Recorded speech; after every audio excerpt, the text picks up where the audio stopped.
Beyond All Reason fans, welcome to King of the Hill by AllReasonNoLogic.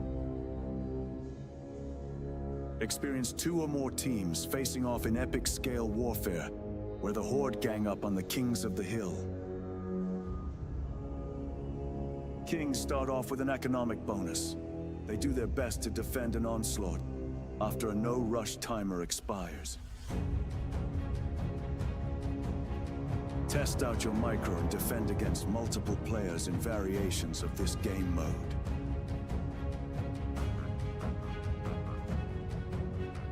Or be part of the masses. Team up with your allies to topple the throne in a glorious victory.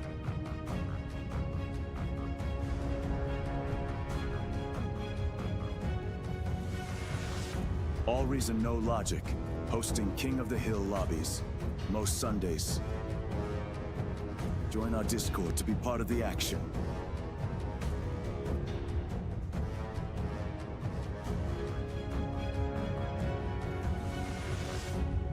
See you in game, Commanders.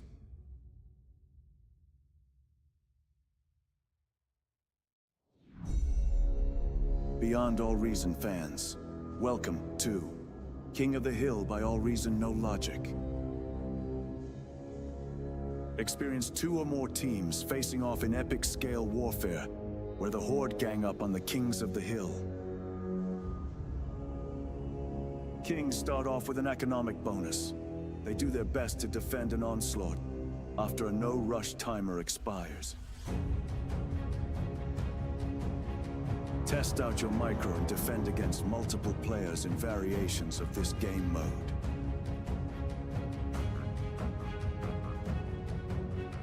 Or be part of the masses. Team up with your allies to topple the throne in a glorious victory.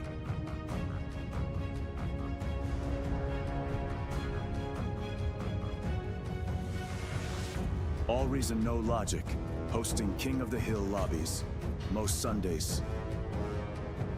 Join our Discord to be part of the action.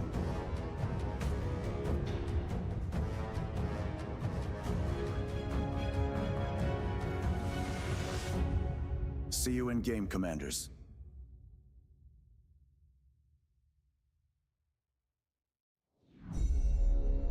Beyond All Reason fans, welcome to King of the Hill by AllReasonNoLogic.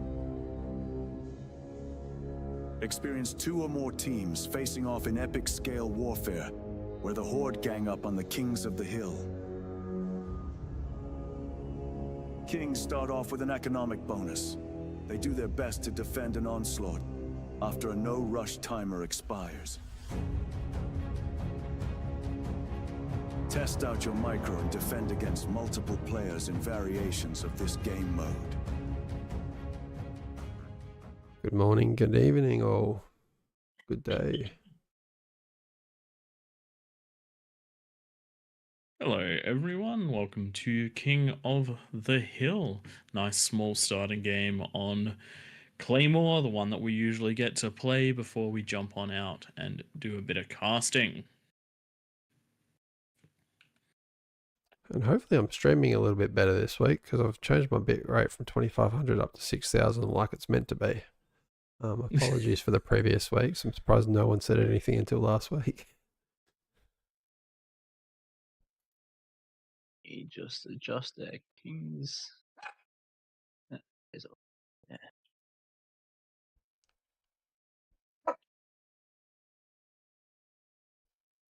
So that summer should be good to go. I'll just rearrange those kings. That is too many people that have the bonus. Yep.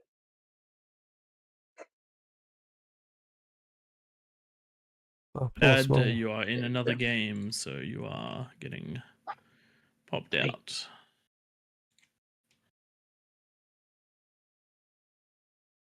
That probably evens things up a little bit as well with grumpiness on that team. We'll see how we go. We'll kick this one off with a 4-star. Whilst Poppy barks at Tank Tom.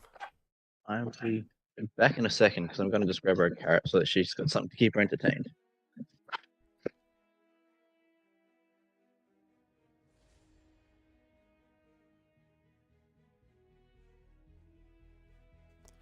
So later tonight, I'm thinking.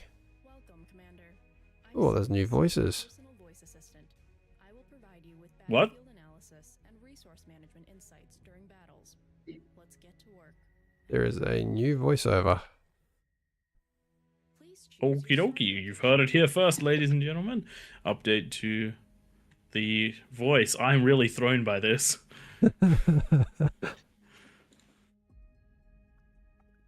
Interesting. All right, let's get that scene change going. What's the button that brings back your HUD? Just out of curiosity. Button or There we go. I found it. Phil? I had my headphones resting on my keyboard, and a lot of things were flashing when I was coming back. Yeah, that's don't do that.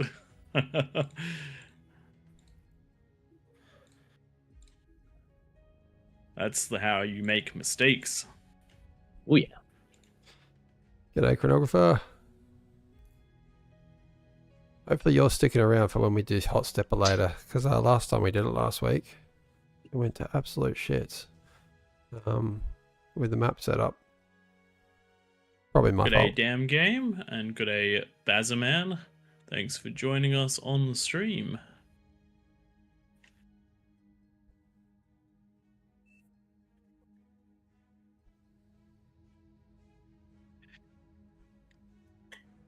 Let me know if I need to restart the official YouTube feed at any point. I can see that it is not live, so usually that just means that it lags behind the Twitch a bit.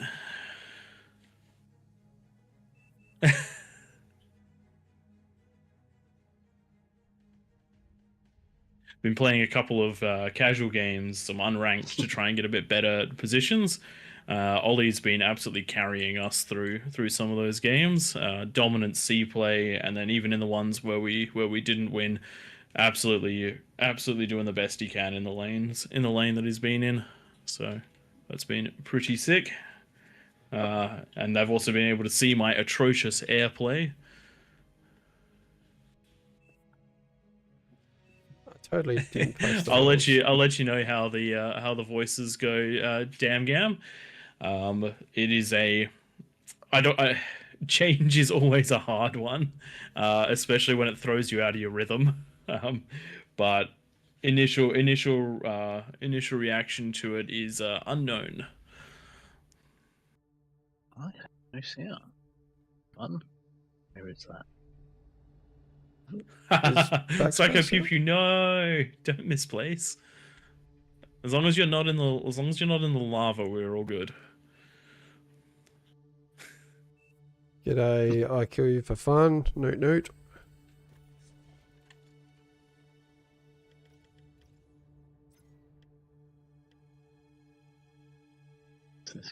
Yeah.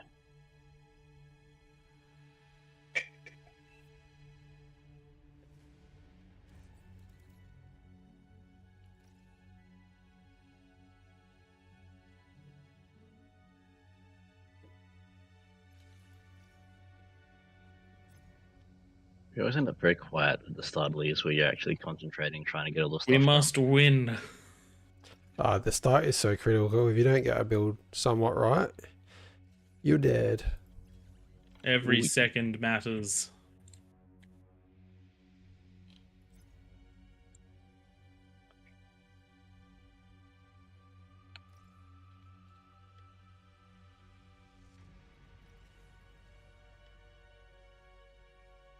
I'm very thrown playing on this position below you, Praetor. Like the angle of the base itself, it's just weird to They me. all build slightly differently, don't they? I played it for the first time last week, and by the time that I finished my 10 minutes, I had kind of like skew-whiffed my entire base to be about, I don't know, 30 degrees off of where I thought it was. So I had like a big gap on one side, and I was protecting the cliff on the other side.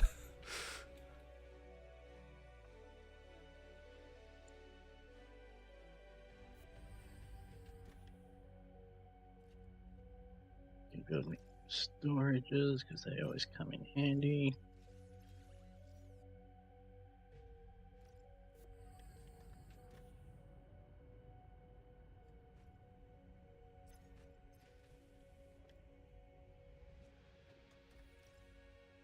All right, nice little push into the good times. Big energy, damn. Yeah, it's a lot of energy. That's a lot of energy.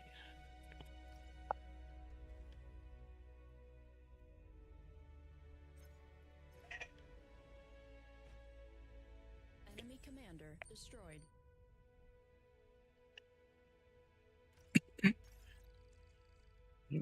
So damn, yeah, where does the new voice come from? I believe they said it was actually voiced by a person. I missed that. That's pretty cool. Definitely more energy on the com destroyed is my first bit of feedback.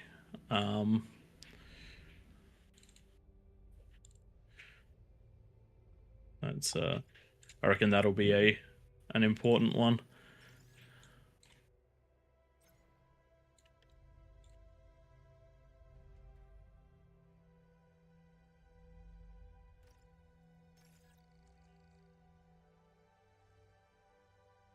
Enemy Ooh, I've commander destroyed. messed up a tiny bit, I reckon. Me too. That's I've tried to do a little bit different. Just slower than usual. Friendly commander self-destructed.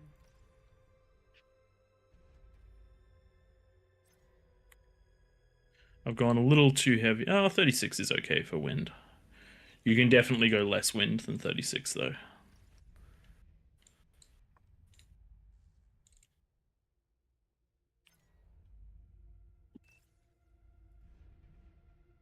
Yeah. Friendly commander self-destructed.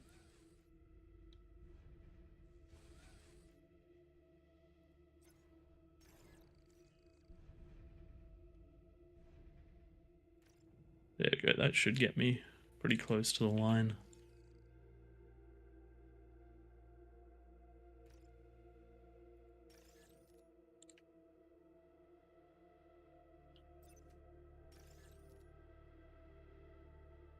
I feel like I did this wildly wrong. Your team reached Tech 2.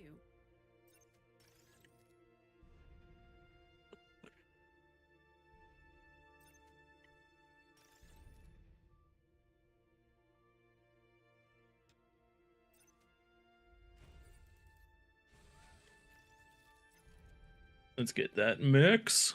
Let's get that mix. Very nice. I do like it whenever you do people stuff, but definitely the com destroyed. I'd love to see more energy on that one. It's supposed to shock you even if it's on your own team. I might be wrong on that. That's my view on it though.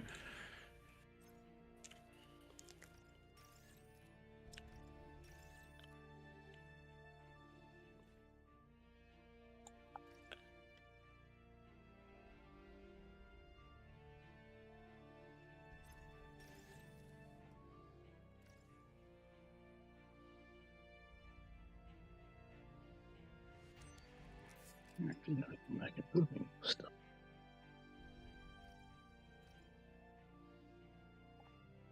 And I need one of these. You need to be putting this down.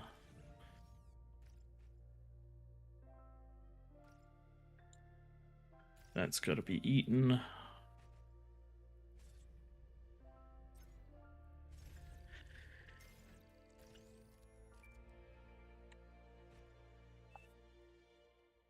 Oh shit, my energy's out. I don't usually run out of energy. Wind We're on 7.7 at the moment. Yikes.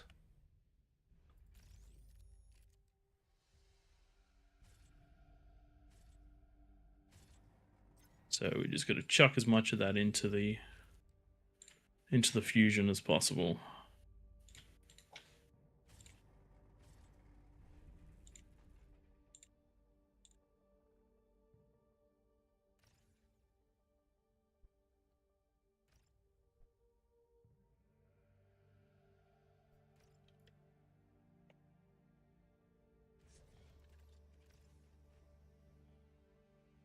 Oh, you need to be building this already. At least it's not too bad. 7 minutes. That's getting late.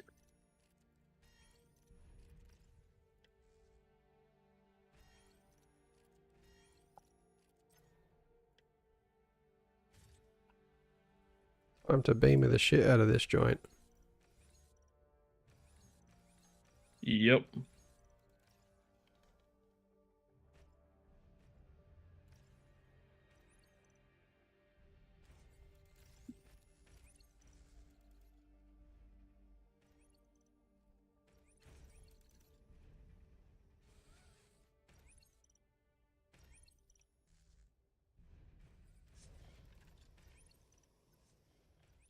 Alright, what colours do we see?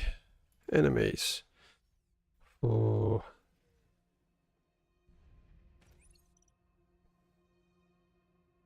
I wonder who's got 3 colours. You guys, none of you guys have built your radars. Oh, Tank Tom has. I Yep, radars. built my radar. Just Can't no, see anything, but I built it. maybe that means they got no pork there. Or it's all covered already, which is almost more concerning.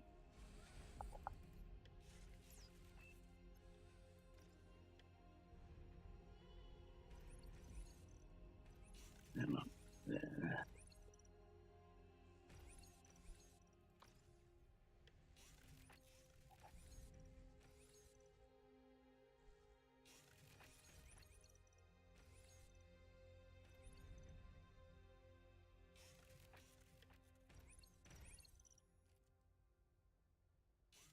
All right, I'm definitely a little behind, but not too badly so.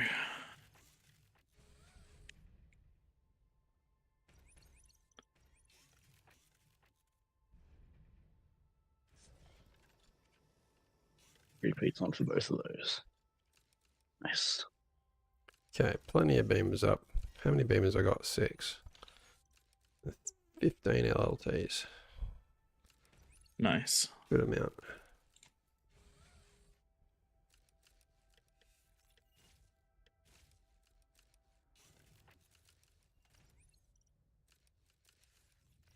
All right, with only a few seconds to go, I have very little information and a lot of problems. Lava level dropping. That's time.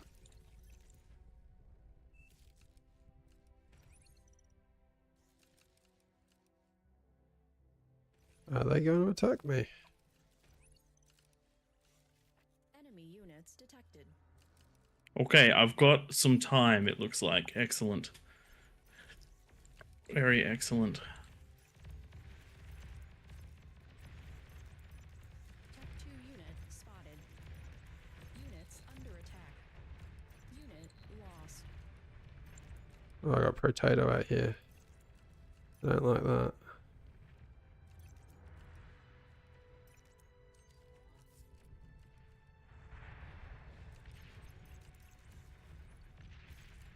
All right, the attack has begun. The problem doesn't exist. Nelson's first shot was just straight into my Jaguar. Oh Nice one. dear. Oh dear, oh dear, oh dear.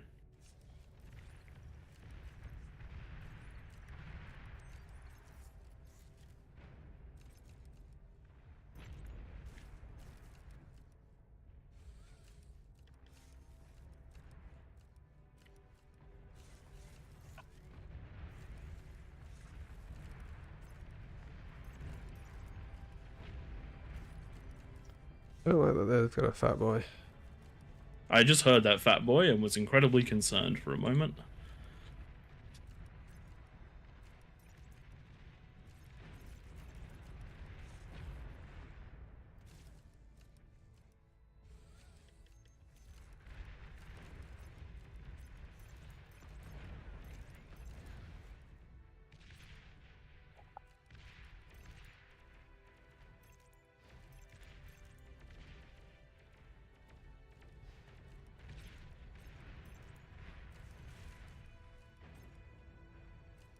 Oh, I had 3. There you go.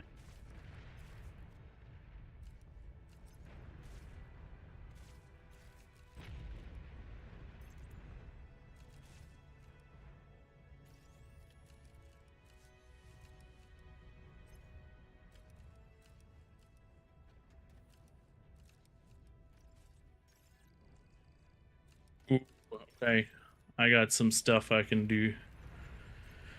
Oh, what am I doing? I'm I not think microwave. I'm gonna be free soon. Enemy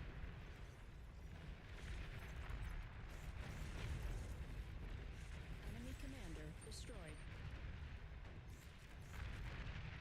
I see that you are in trouble, Ollie. Enemy commander Yes. The AFK'd for a second. Oh, Fusion is ambitious as a person.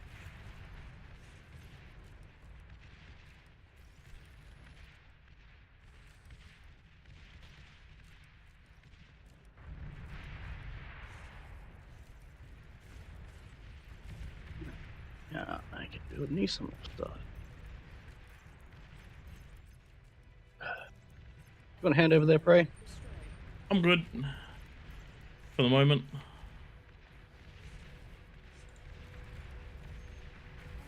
commander destroyed. In that case, I will start swinging the other way then, I guess. Definitely swing. Definitely, yeah. Oh, Ollie is swing. down. Ollie is down. Yep. Swing up the back.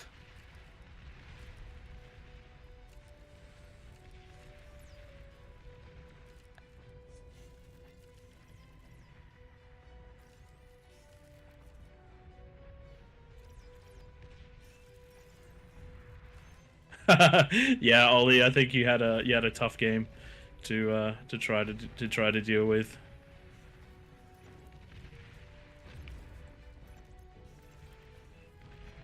I stuffed that up.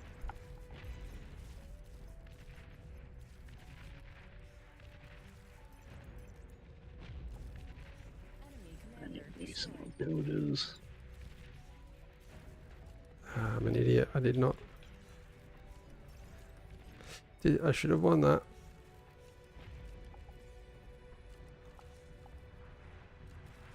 Oh, I'm about to get attacked from down here. Don't get attacked from down there. Does Ollie get too greedy? He always dies first.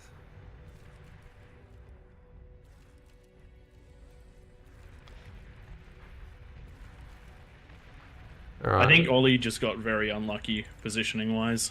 I am now getting attacked. Yes, you are. Damn. I thought I was about to win the lane too. I've got one fat boy to contest with over here.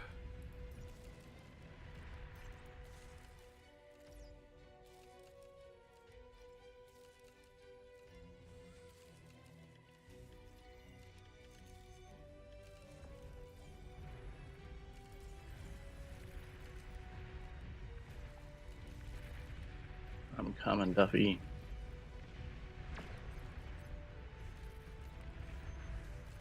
I don't really know if we need help, but shall be supplied either way. Oh, they're on 6 as well. They can't be on 6.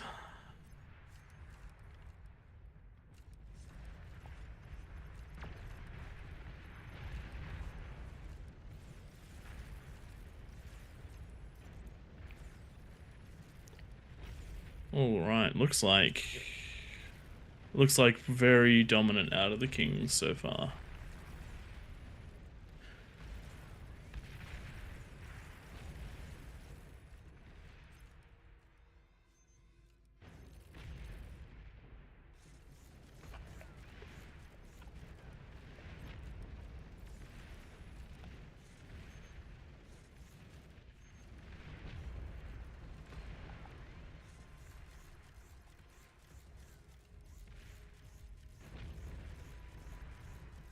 Turn the spam back on. I need more builders. This lane here really needs to be pushed, I reckon. Yep. Got quite a bit, but still problematic. Yep. Twig, you probably need some metal, yeah? Not too bad. I'm actually not able to spend it. Well, you're fighting them. Yeah. Duffy probably needs some metal as well. Duffy will be able to roll around shortly. Where Oh, here we go. Yep. Shit. I'm a bit weak there.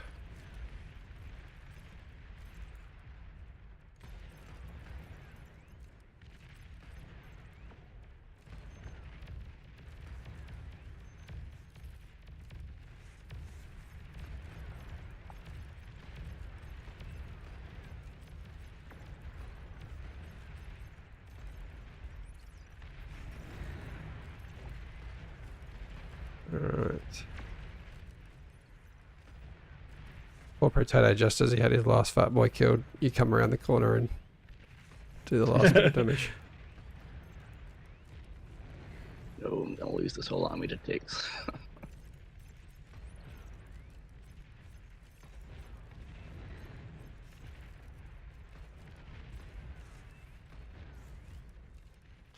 Okay, time to level up again. That conversion cranking, you boys are decent. Fucking not build towers. No, no, no. I'm just blind.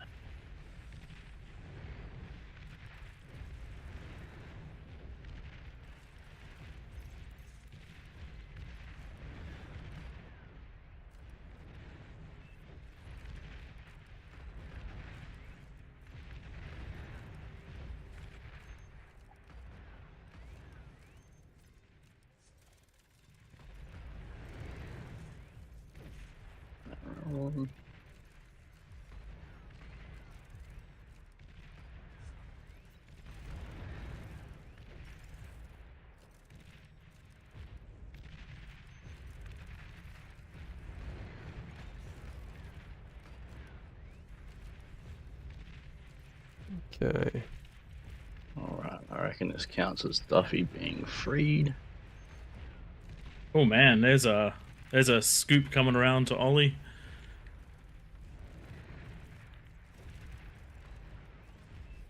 Duffy's about to get hit by a lot of blue. Yes, but he doesn't have anything else in his lane that he has to particularly deal with.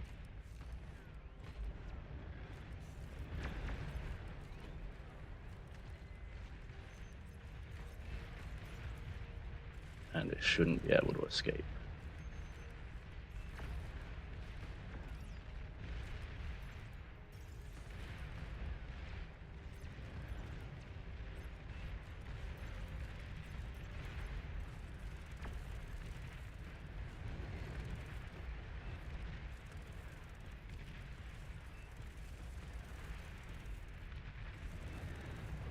Tech 3 unit spotted. Oh no, that's not allowed. For anyone watching, yes, it is allowed. It's just I don't like it.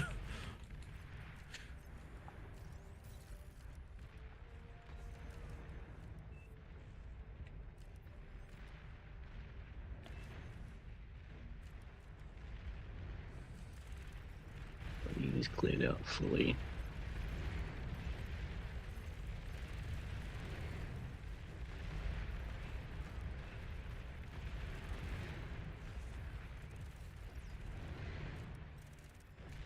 Need to build more converters.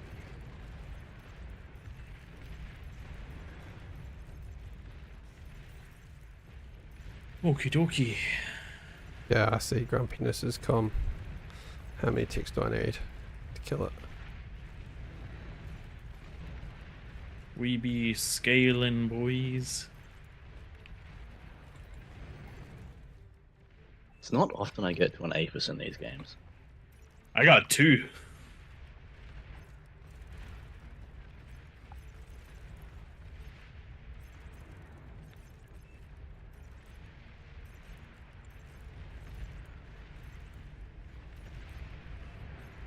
Of that build power. Your team reached Tech 3. Nice you. Metal extractor lost. Oh yeah, in the middle. Okay, that's fair.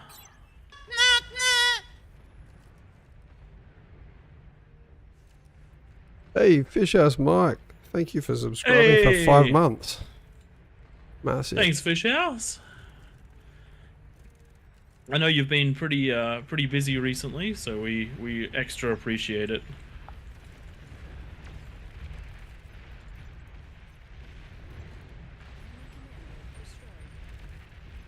Forgot about his comm. Okay, where do I keep losing metal extractors from? Oh, there's some stuff up here. There is some stuff coming from your lane, Tank Tom. That's great. Someone must have had a I need to work out what happened because I got no sound this game at all. Ollie had Mazza Is and it? Grumpiness, so definitely the hardest lane.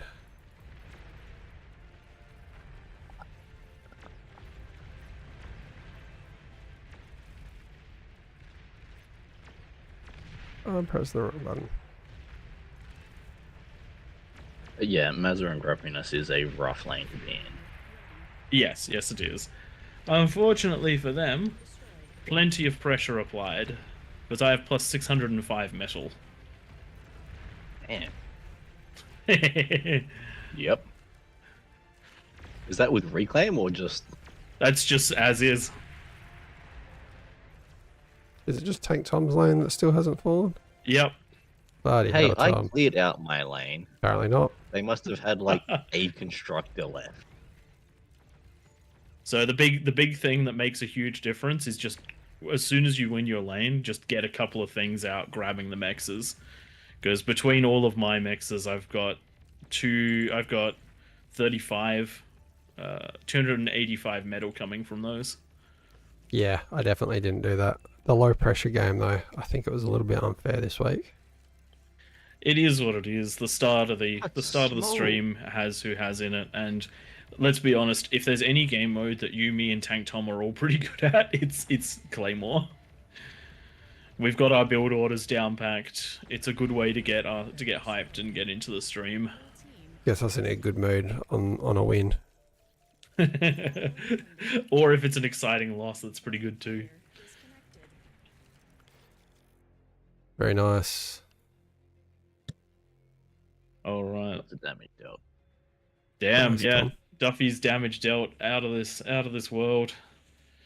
Mine not so great. But the metal produced, that's delicious. Though I really do need to start copying the Duffy build. I like that he's using look T2 at- walls to like protect any spiders coming up and hitting that conversion. But like at the 12-minute mark, he's probably 10,000 metal ahead of me, that's a whole APHIS. Hacks.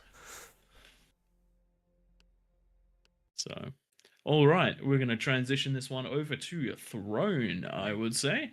I'm going to jump out and be casting this one. And I reckon, I don't know, it depends. Tank Tom, Twig may be in it, there may not be. It'll be up to them. And then after that, I'll hopefully have someone join me in the casting booth.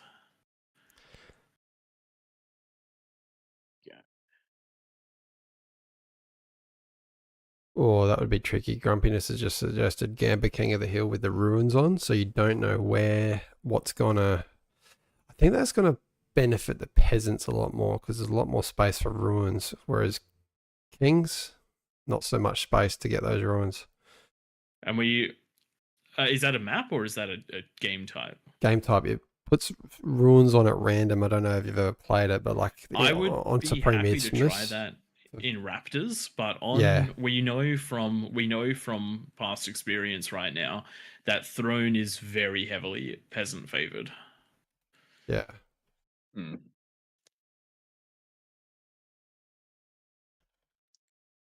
Though in these numbers, maybe not.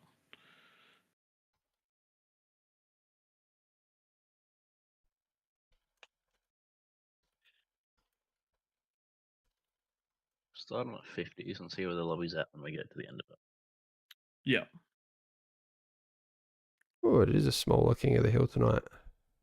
It is looking like a small King of the Hill tonight. Have we done our dash? Have we entertained everyone on the same game mode for too long? Just gone down after the 1 year mark. Does anyone else want to jump down into Be King? Because we will rotate people out if needed. Anyone who has been king in a claymore loses their automatic rights for a king in at the top of the hill. This is largely why we keep the bonuses, or try and keep the bonuses different between games, just so we can keep track of who was in this one and who was in the last one.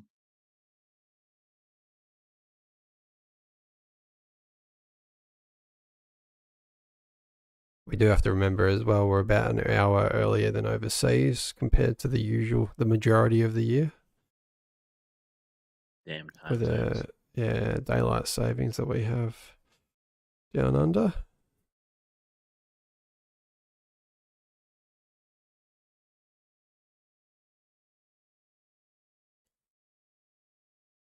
This one's 7, isn't it? That we're looking This is for? 7. It will be grumpiness up there. Mazza, small, and potato. Gives them- If no one else jumps in. Yeah, I'll get kicked if the next person jumps down, and Ollie.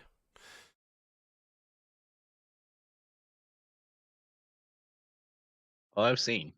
I'm just waiting.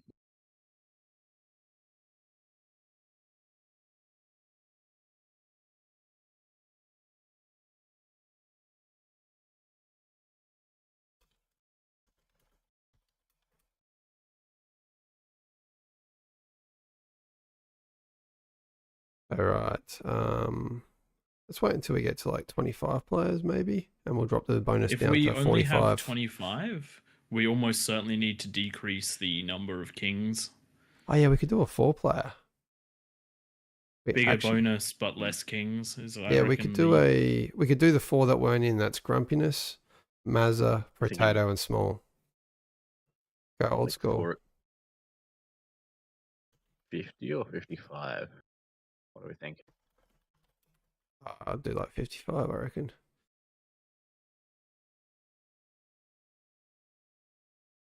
What does chat reckon? Do you reckon we do the 4 kings? I reckon we do 4 at 55. All right. Just because there's not too many players in here at the moment. I reckon 55 is a bit low, maybe. So it's gonna be grumpiness. Yeah, we got it. They're the 4. I'll remove others' bonuses.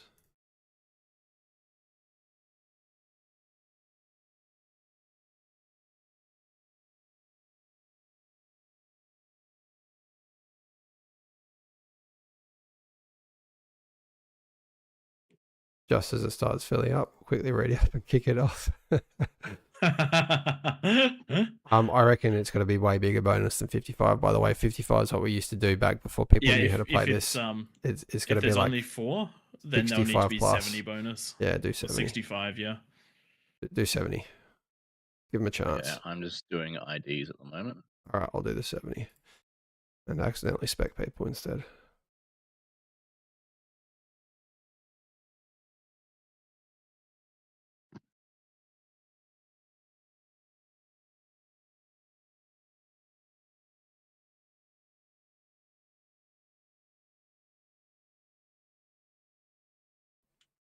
All right, we're good. We're good. This does mean that they also get more mexes each, but they're also responsible at the 10-minute mark.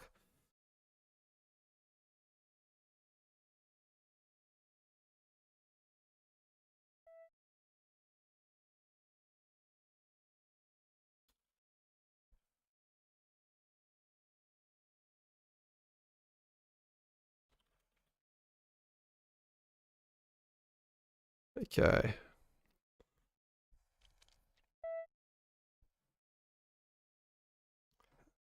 Let's kick it off before it gets too busy. Good. We'll post the rules. Alrighty. You've put the units so that they can't. The random No, units. I have not done that yet.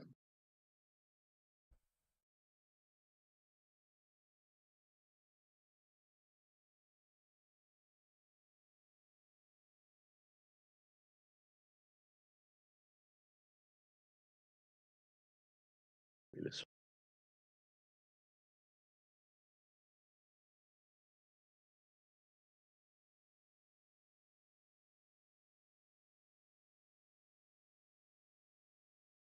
All right.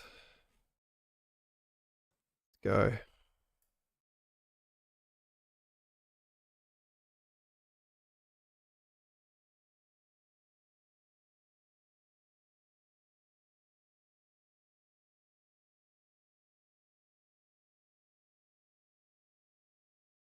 There we go. Big bonus, less peasants. Probably about 15, 20 less peasants than we see in here usually.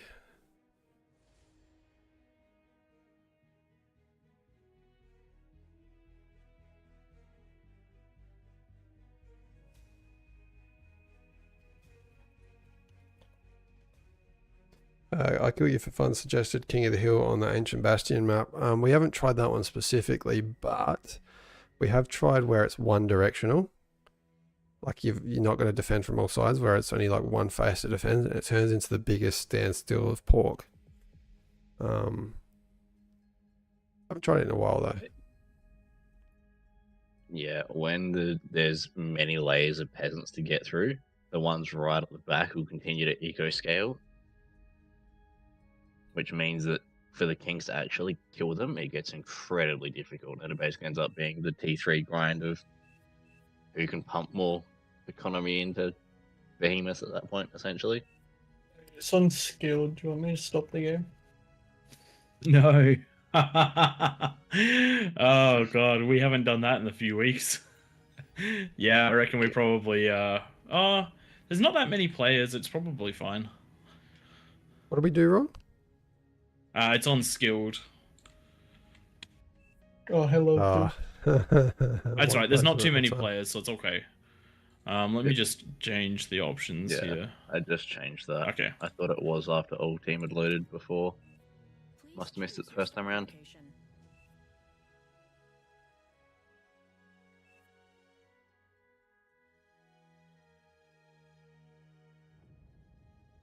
I wonder how many spots are there in the middle. Probably almost don't need anyone on the outside.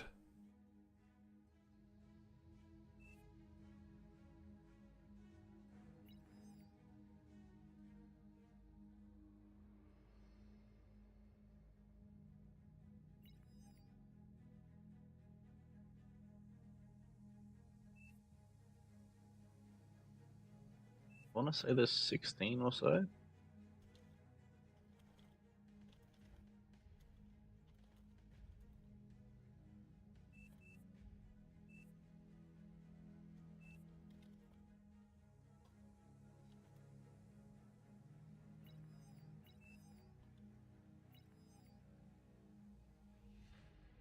Looks like we've got some ambitious people looking for a hot start in the lava.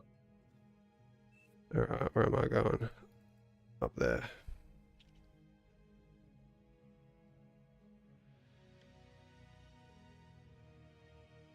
I like how you call that up. Let's go, kangaroos. Okay, it looks like everyone has placed.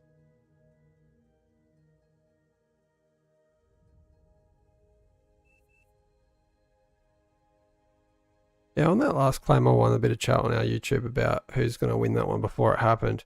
One thing that we haven't been seeing as much lately that we used to see a lot was co-op out of the peasants, where one goes T2 shares and the other one goes mass T1. So Maybe we'll have to do that next week. Yeah, maybe we'll go peasants and show them how it's done. Because it really works a lot with T1 rushes, like at least half the kings fall when that happens. I'm going to give this one a forced start because it looks like everyone's readied and they just can't ready up. So give it one sec if you can.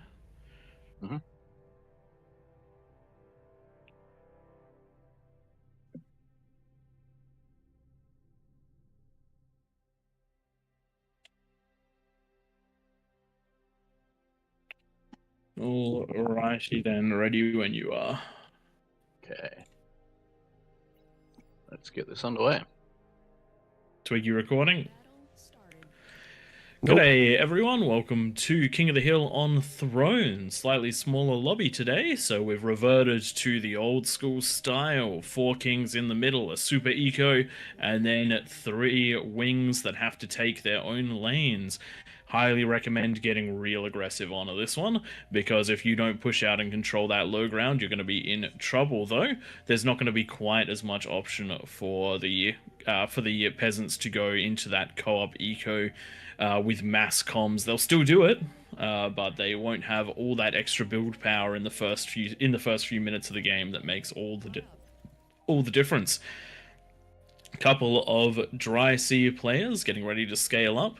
My big recommendation is work together to do that one. Every bit of metal doubling and energy doubling you can achieve makes for big differences.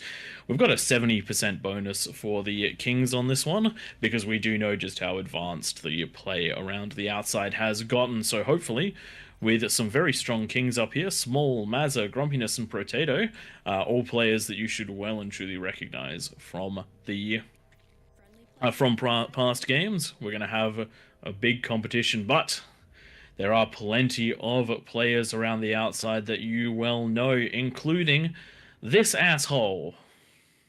It's Twig.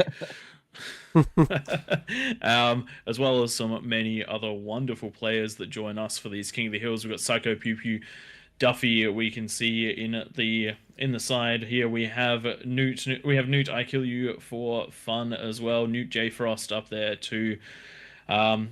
Fish House Mike, been a little while. Thanks. Nice to see you joining us. Rosie as well, who's been rocking the King's position on the Raptor Crater recently, as well as many, many others that we'll get to during the course of the game. Alrighty, ladies and gentlemen. Tank Tom, are you in this game? No, I stepped out of this one. So joining me in the casting booth is Tank Tom and not Twig, because he's a butt. He's abandoned us. Yeah, I was like, why'd you ask me to record this? It's going to be a boring perspective. I was confused. Because someone assumed that you would be in the casting booth with us. That's okay. Thankfully, I did click that record button, which is why you're seeing this now. Having a look around at the map, beautiful lava separation keeping the kings apart. Should actually run over the rules if you're new to King of the Hill. Just for your information, we do have this lovely lava donut that keeps the kings protected for 10 minutes. Even if you can reach them with artillery, please don't.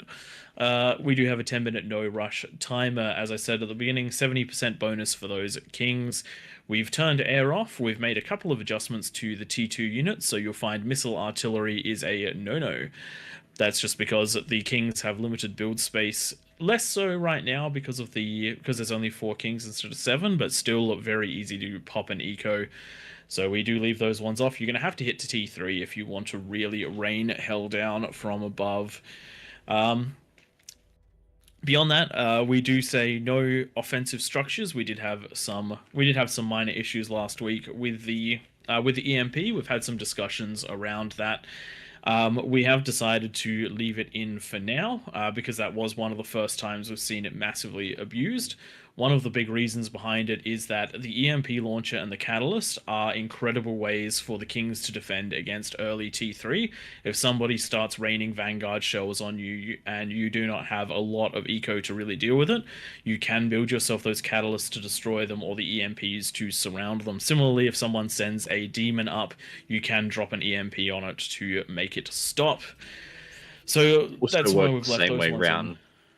For the peasants, when there's that T3 ball rolling around the map, when you have a chance to just pop it, works great.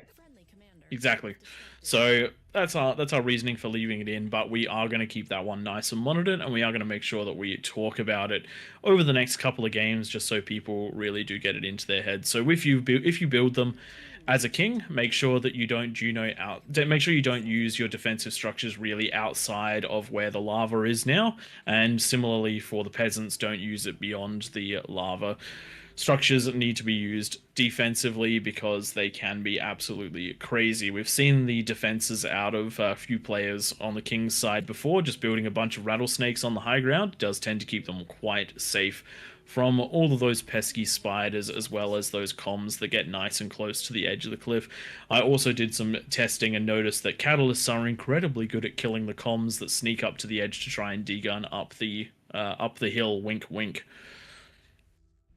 What you're saying looking is around, including catalysts in my builds for a bunch of these things. Yeah, that's the thing. As the in the 7-player maps, with 2 players, well, with a player at each entrance, one of the things that you can do is actually go full defensive there. be the player that gets the ticks running around the map, be the player that has the catalysts ready to react, pork up a bit and let the rest of your team have that extra bit of freedom. I'd actually love to play a slightly more co-op-y version of some of the positions up here, say pairing off with someone in one of the wings, and I'll be the guy to build the defenses around their base so that they don't have to. See how that one works, and it means I don't need to focus on getting a fusion. They can just get more fusions and more build power to deal with it. And we'll see how that one works, but that might be a video for sounds another like it would day. be worth teaming up for. I'd be more than happy to pump the eco, knowing that I don't have to get the defenses around the back as well. Exactly, it might be the meta change that we need to see in order to give the Kings a bit more of a chance on this map, because we have been seeing some pretty crazy co-ops. Like for example, down on the bottom side, Twig, Psycho, Pew Pew, and Waterbin working together to get that T2 lab out. 6 minutes, 6 minutes to get those. Actually, not so much co-op, honestly. Usually we see a much earlier set if there's more eco, but this also could just be because there are there's less players and less available metal. Still, this is going to get the advanced geo down nice and early, but I don't think we're going to see T3 out of them. With 3 minutes to go, that's going to be a bit too much of an ask. I don't reckon we'll see that with this many players.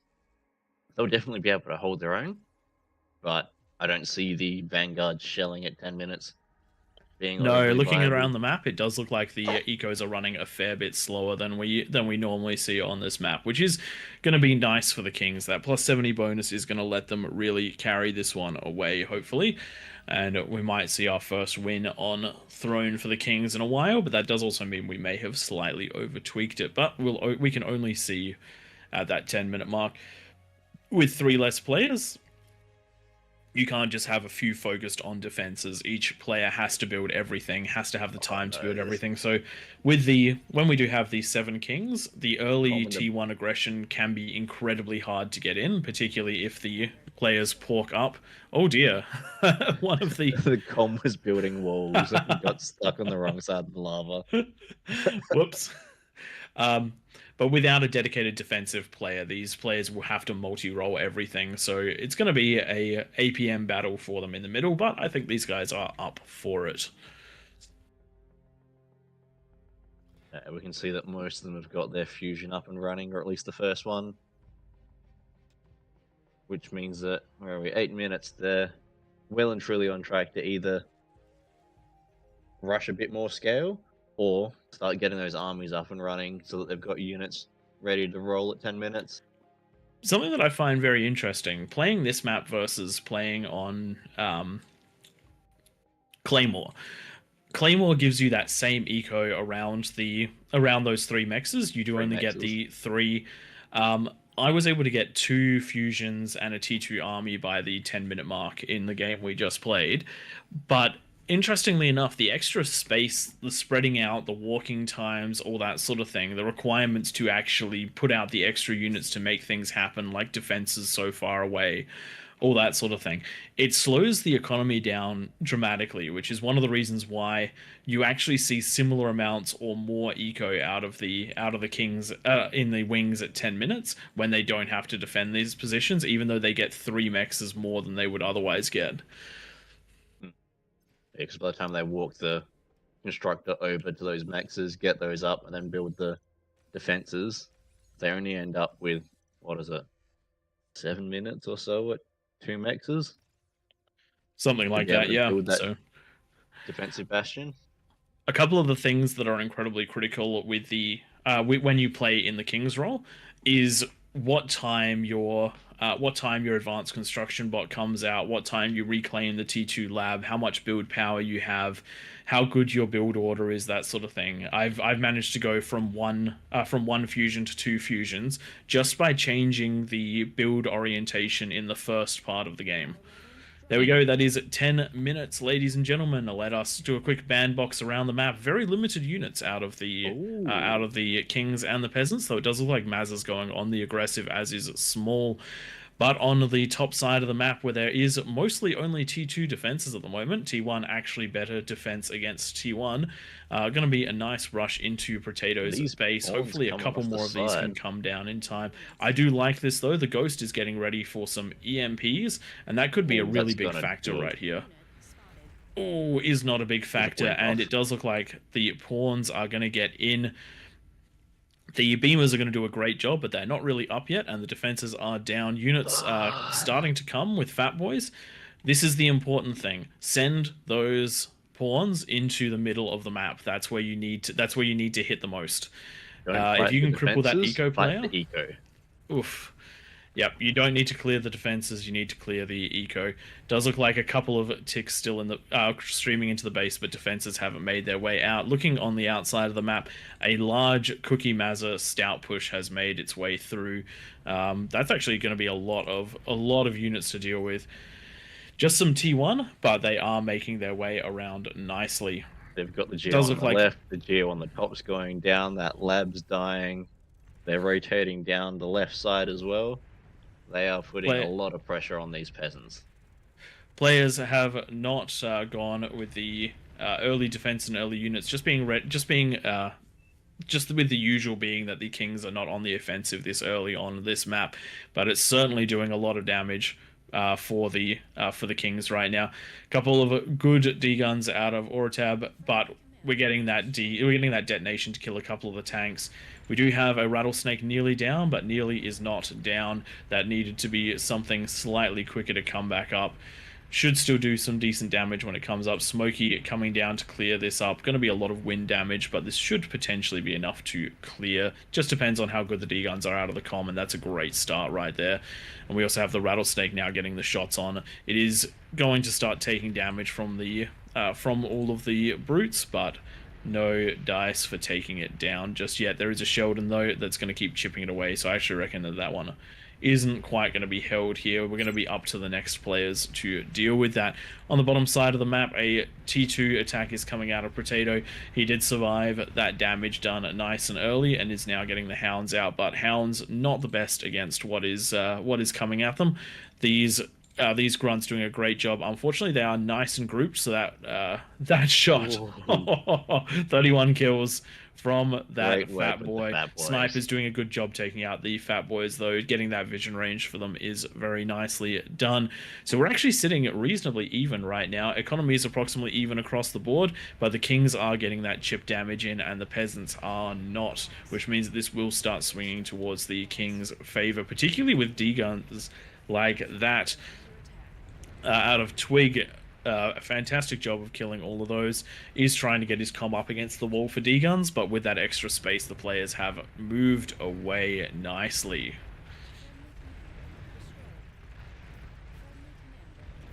Well, I'm not liking Very this. nice amount of damage. The top is being cleared up, but we do have the outside of the map coming online with some pawns. Unfortunately, with some grunts. Unfortunately, grunts not the best at cleaning up the fiends. Still, combined with the blitzers, they should do a decent job. The thugs as well. I do like that there was a response nearly immediately. Like once that first wave got pushed out, they've gone into units to be able to stop this second wave from just rolling straight out to that economy. Which is great to see, because we do sometimes find that players feel like they're safer than they actually are and miss out. But there are plenty of ticks roaming around trying to find what's going on, trying to get the damage done. It does look like the King's momentum is starting to shift out a little bit. The Peasants have rebuffed that first wave. A lot of the players that needed to come online have, and we have stabilized somewhat. And it does mean, because of the extra focus from those units, we haven't seen a huge eco explosion out of the Kings. Though in the middle of the map, Grumpiness going with Super Fusion City, getting those snipers up. So that is going to be a sniper war in the right-hand side of the map. Both sides with the radar jammer and some vision coming in, just enough of those snipers to keep the welders back to save them from target firing shenanigans. So really well played right now out of Team Newt. J Frost very experienced in this game, so very, very good at managing what is going on here. I do like that they've got those ticks in front to eat all the shots. It does help. It does help a lot. Makes a huge difference. And if the other players can start getting their ticks in, we do see some lines starting to zigzag in. Hopefully they'll be able to get in and fire on those snipers. Unfortunately, the sniper trade going badly right there for J-Frost, and J-Frost is going to be in one of the hardest positions to fix it. Because getting units out as a peasant as an individual peasant is much harder than getting them out as an individual king. So losing those couple of snipers is critical, and now the spam is inside, so the vision range is there, and we do see the lack of spam in front, meaning that the target fire from those sharpshooters is doing a good job. Having to pull back, but these defenses won't be super helpful against those snipers. One of the big differences here was Grumpiness having the energy to actually keep those snipers on invisible between shots. Top side of the map, one of the kings understanding that these these areas are not necessarily actually cliffs. There are a few little canyon gaps between them that can be a nice surprise, but Lingeron is an experienced king player and managed to clean that up with some great D-guns. So nicely done. Top half of the map has been taken over by spiders out of Potato as well. These spiders not giving the players at the top an opportunity to get out there. Thankfully, though, the Rattlesnake did survive from the earlier attack, and the Rattlesnake is a very good counter to those spoiders. The peasants are doing a reasonable job of keeping the kings up on that middle tier. Whilst they got out early, they haven't been able to continue to get out and deal significant amounts of damage. Although it's definitely hanging in the balance for now. And that does mean that the economies are scaling approximately equal. We were 200 to 300 metal ahead for the peasants. We are still 200 to 300 metal ahead. If you are looking closely, you will see it fluctuate in a very large amount. That's just because of reclaim. Does look like some potential here for pushing in, but really good side swiping from a few of the peasants, cleaning up good damage, but we do have the welders inside the base, and that's a very big grab just there, all of the conversion, which is going to really slow down J-Frost's ability to react to this. The snipers are doing damage, but they are not, they weren't able to clean it up before that happened. Still, this area will hold because of the combined forces of multiple players. Looking at the bottom half of the map, we do have more sieging going on. We've got some Tsars, we have some Banishers just plugging their way in. It's very interesting that the bottom of the map is Banisher v Banisher. The right of the map is Sniper v Sniper, and the left of the map has been T1 v T1. Pretty much. That's a pretty good. Oh no, we just had I think that was Twig's comm just going down to the Tsar. It was alive, then it was dead. I went from 100% to 0. As Twig says, he is a massive noob. Managed to lose his comm to a very avoidable situation. Ladies and gentlemen, if you are watching this one on YouTube, leave a comment and let Twig know exactly how he should have dealt with that situation, or just, you know, give him some good old Aussie shit. But it does look like we have a bit of a change in the battlefield going on right now. We have T3 starting to come out from the middle of the map. Also, all those little bits of chip damage that have been going on, they have knocked the peasant economy down just that little bit. It's now looking closer to a 200 gap instead of a 300 gap, and we're about to have Razorbacks out. Unfortunately, the ticks are not going in front, so the sniper's going to get some great damage on here. We also do have some decent T2 defenses here. The pop-up turret's going to do a good job. Does look like the first wave of Razorbacks is going to be somewhat repulsed. Comm, unfortunately, on the wrong side, but plenty of snipers. You'll be able to get all that reclaim. Yes. And that's a 10,000. Has done absolutely nothing. And that was a tiny bit of miss micro. Just those ticks would have been enough to help that push get in and do at least something. Even if all they broke was a couple of snipers. Getting up into the left wing. Oh. Ooh, not enough to do anything significant. The placement of that base meant that it survived.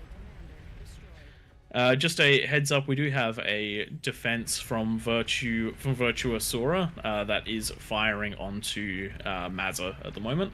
So if we do have someone that can deal with that, that would be appreciated. Tom, do you mind just chucking a message in chat? There we go, it is being reclaimed, so we're all good there. Big spider attack coming up from Twig, trying to get into Small's base, but Small Small knows exactly what's up here. He's got himself wardens, he's got himself LLTs, he's got himself persecutors, so no dramas there. Maybe a bigger attack might work, but not that small fry. Even with that plus 70 bonus, the Kings are not looking to be in control of this game. The economy has shot up for the peasants because of that reclaim. It is now looking around about a 60 to 70% in favor of those peasants. We do see around the outside of the map, one of the big reasons that has happened is the APHISs are online, the conversion is online, and now they're starting to get into T3 of their own. So really nicely done. Oh my god, look at the bottom left side of the map. Tyrock. That's what I was just looking at. Tyrock has decided that 600 wind is the go, and they're actually going to start running into the build limit at some point. The bigger the game goes, the less individual units a player can has. Look at those beamers go for Potato. Just over 100 of their unit cap from wind turbine. Look at Small's Beamers doing a great job of keeping this flood of T1 back, but the snipers are now rolling forward. This is going to be the most pressure that the Kings have been under, but there is quite a lot to defend here. We do have 8 rattlesnakes ready to return fire. Twig trying to get up with spiders, but just getting absolutely mulched by all of these pop-up cannons. Sniper's doing a great job just here of clearing those defenses out. We do have high trajectory fire coming out of the rattlesnakes, though, that should start to do some good damage here, particularly if they start hitting those jammers. They did the snipers have walked a little bit closer, and now they are being railed. Are these being manual fired? They are being manual fired, so this is going to be very hard for those snipers to push through. That's a lot of money down the drain for the Kings for very little in the way of gain. But with plenty of T1 getting ready to rush up, they may be able to break through some of those defenses. And that does look to have happened, and sometimes it's going to be the shots out of these defensive weapons that will do the most damage, but in this case, it is nicely eaten by the construction turrets. Looking down the bottom of the map, similar sort of conditions for everyone at the moment. The bottom of the map is going for those vanguards, though, so they should be able to shell up into the high ground. And even though Twig's attack did fail with those spiders, it has provided good vision. If we go to player view, you can actually see some good scouting there. You can see the defenses. Oh, it's not actually too good. This vanguard will potentially deal a whole bunch of damage. They hopefully will do a lot of damage, but we do have Small pushing a lot of forces down the ramp to try and deal with it. You got to get the T1 surround units if you want to try and deal with the vanguards, and that's why we're seeing Fat Boy's defenses as well. Over the shields. Oh no! Still not full damage being done just yet. Still, that's a nice little effect right there. I do love these ground firing rattlesnakes, by the way. That's been a very strong defense, but a lot of it has been pushed through, and it does look like Grumpiness may have to swap direction if he wants the top half of the map to survive.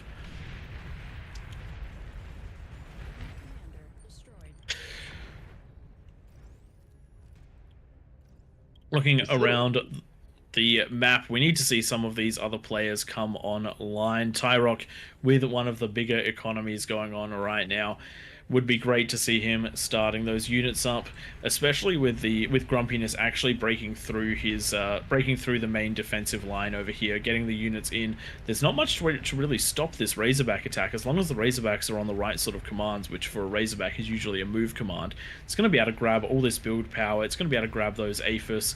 That one might just complete before it's popped out. The spam's coming through. All they have to do is make their way around to someone like Ollie, who has managed to get themselves a 8 APHIS economy, starting to pump those Titans out.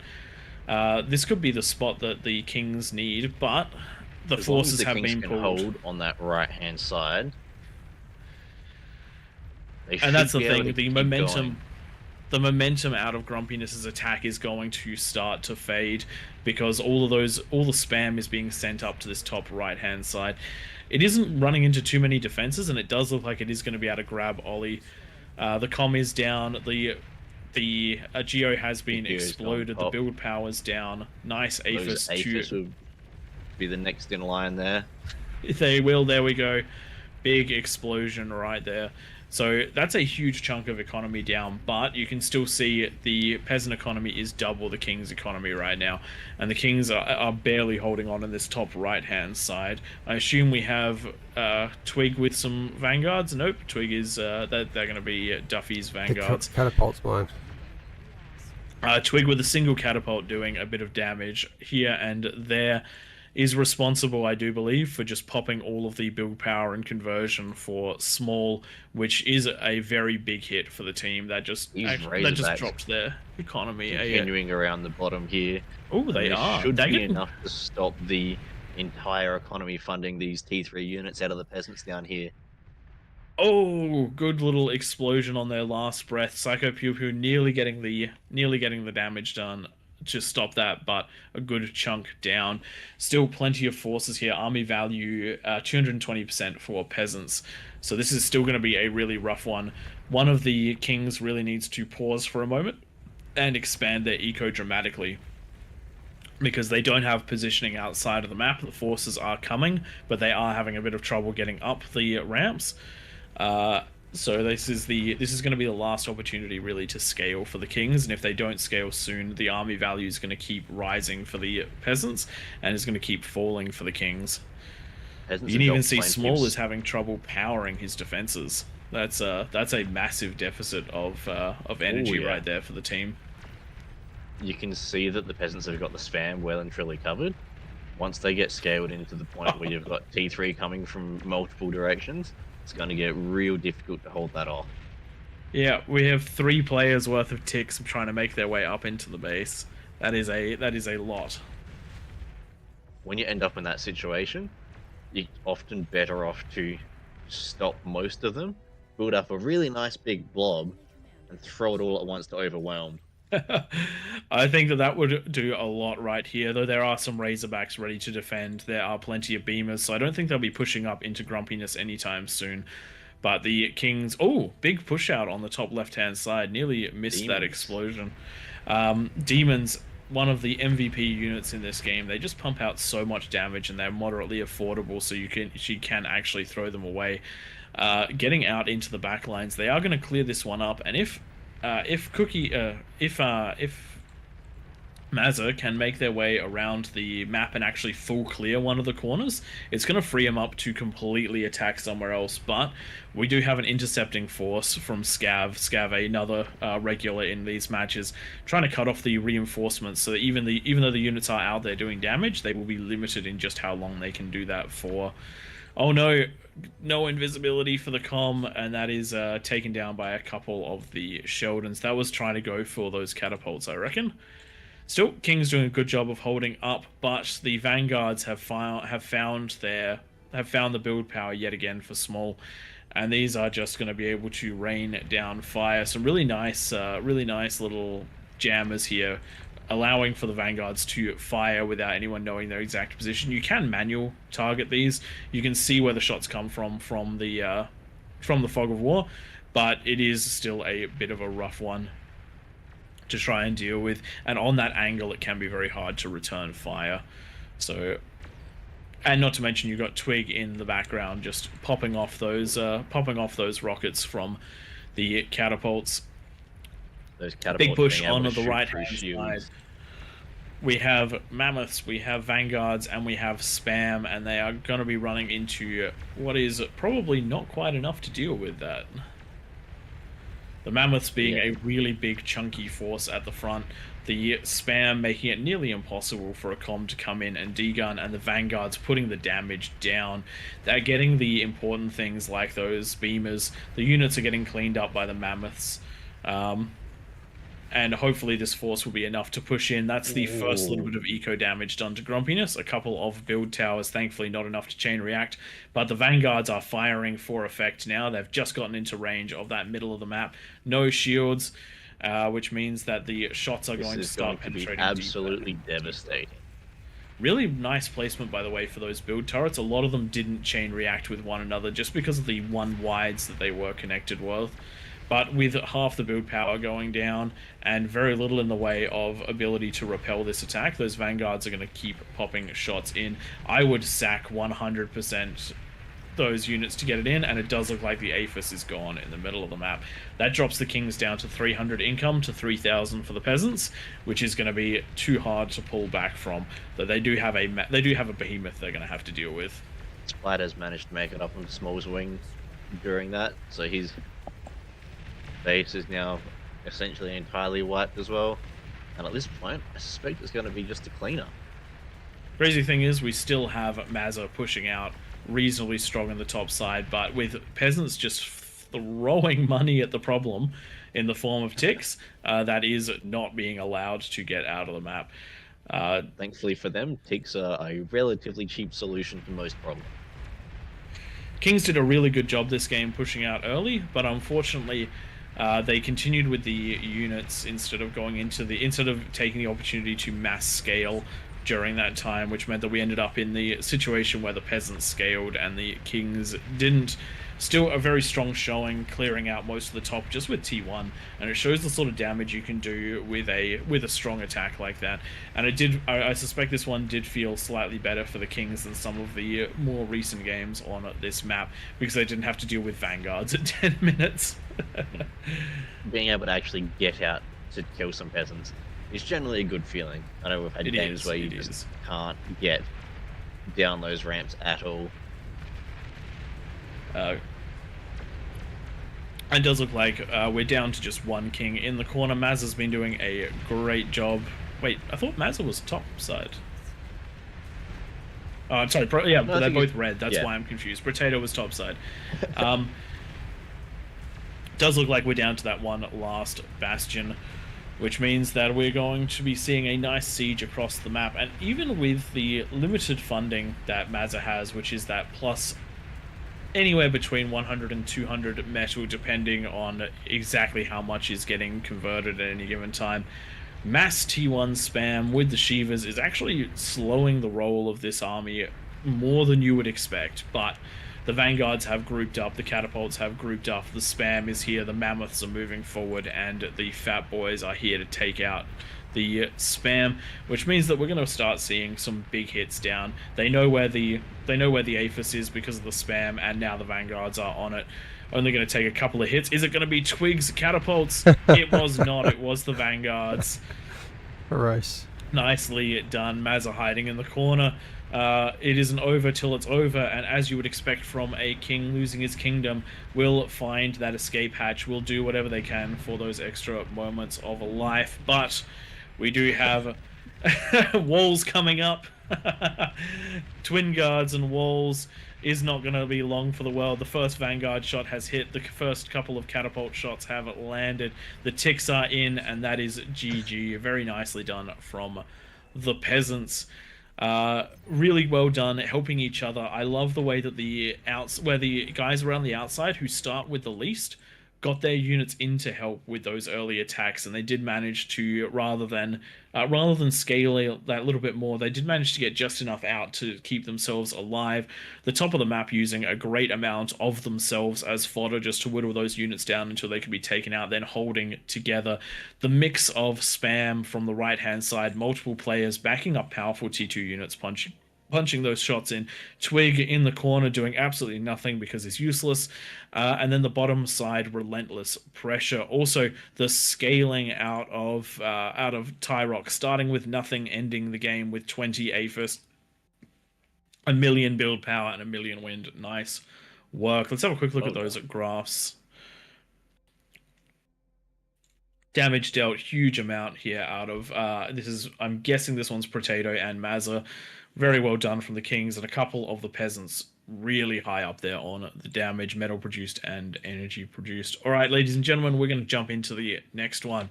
Thanks for joining us, and I hope you enjoyed that one. Like, subscribe, comment, jump onto the Discord, and hopefully we will see you in the next one. We do always encourage people to come and play. It is Sunday nights, 8:30, 9 o'clock Australian Central Time?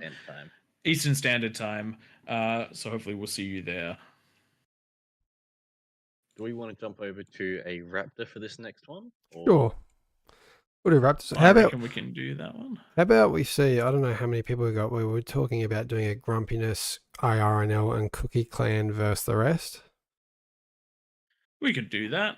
I could be up for that. Good day, Immaculado.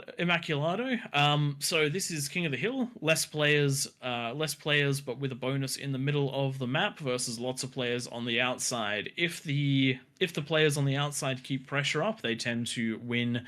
If the players on the inside get a really nice breakout, they tend to win as well, because defenses are limited around the outside of the map. On Throne, we've definitely been seeing the peasant side, which is the outside of the map, doing very well. Recently, that map is very hard to break out of, but we do occasionally see some really big ecos and some really strong pushes out of the kings as well. So I think we're sitting at last time I checked, we're sitting at a 60% win rate for the peasants on Throne. So we keep bumping that bonus until we match that one back down. But on Raptor Crater, we're much more even. This map fits a lot more people, there's a lot more attack lanes, and it does seem to be just that right level of balanced until we have crazy numbers of people sitting in a corner ecoing someone to an APHIS at 2 minutes, Duffy! Alright, we're doing Grump, Cookie, and ARNL Clan versus the rest. Grumpiness is asking if we're doing that Ruins Gamble. I don't know how that'd go. What do you guys reckon? What it does is it spawns runes and one random... event at a time. Okay. So if we're gonna do a Grumpiness and AllReasonNoLogic versus the world, then we'll do that one as standard, because we have to try and be entertaining whilst not trying to deal with new factors. But I would be super down to do that one for the last game of the night. Yep, sweet.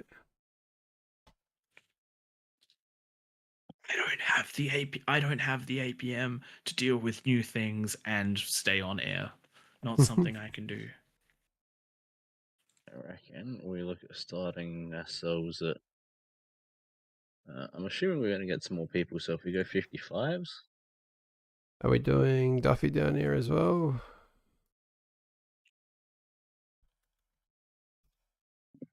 A cookie? Are there any other cookies or grumps down here? Got Cicado, Grumpiness, Mazza. I think Duffy might jump down.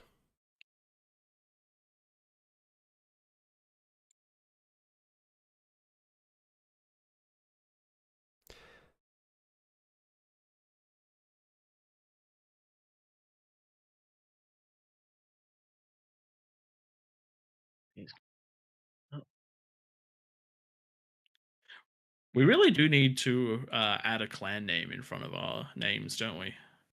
We really should get ARNL. around to that. It just looks a bit interesting if you glance at it quickly. Type that out on your keyboards for yourselves. Might have gotten rid of one too many. Are you specking the wrong people?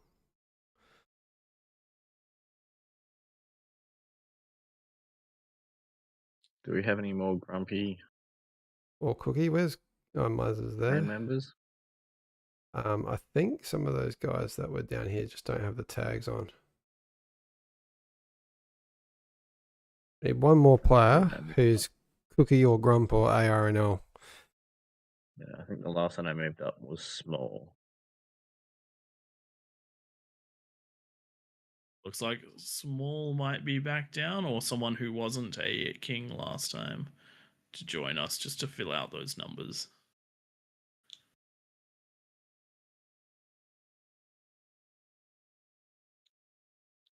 There we go. Does look like we've got Ollie then. Ollie's practically IRNL anyway. After carrying us through our casual games, I would say so. Ollie, I see that you gamed super hard with your vanguards on the left. Very nicely done. I'll have to have a look back because I don't think I saw too much of them, but I do know that that side did need a lot of defending, and I did see a couple of vanguard shots over there, so nicely done.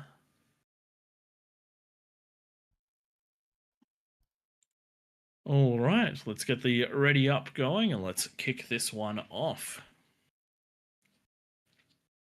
Yep, we should be good to go. All got bonuses. Most people are ready.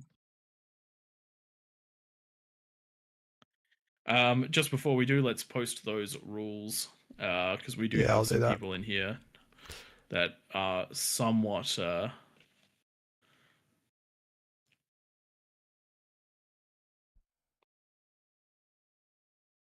welcome message should also be there as well. I'll Do we repost want the the rules. T2 build towers for this one? Probably. Yeah, I will chuck them in then. That's the you got the code for Nude the everyone. chain reacting ones, Tom? Yes. Beautiful. Nicely done.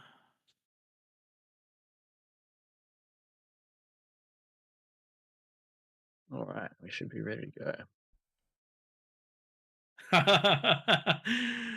Pormont's asking for I Kill You for Fun and J Frost to join the peasant side.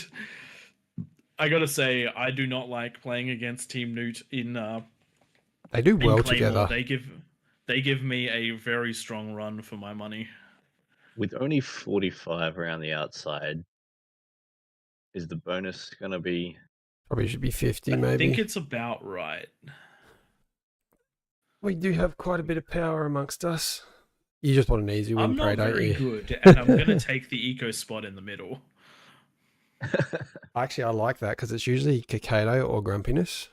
Yep. They won't be listening, but we're going to have to tell them. In that case, do we get underway then? I think we can get underway. Now, for peasants, I would highly recommend that you guys get very aggressive. We're talking 50 incisors per person at the 10-minute mark. Give them the tips. That's going to wreck us. That's going to absolutely wreck us. Who was it? It was some walls and some counts. X Factor Does Live. look like J Frost and I Kill You for Fun have rounded it off at 50 players. So let's give this one a start. That's going to be a nice chunk of power for the peasants team.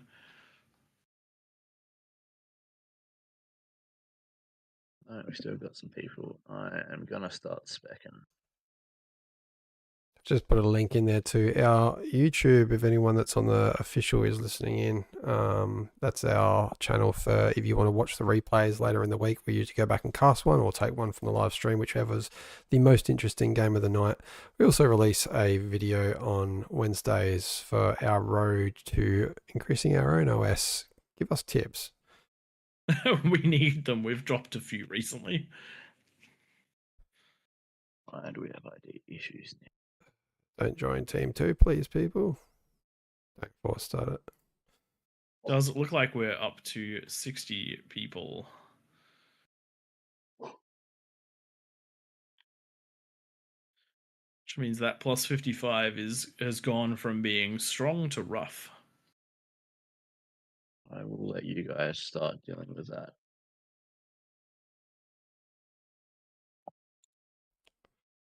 Usually we match the bonus to the number of peasants, and that's usually roughly accurate. So we might go to 60 now. I'll start at the top. I'll start at the bottom.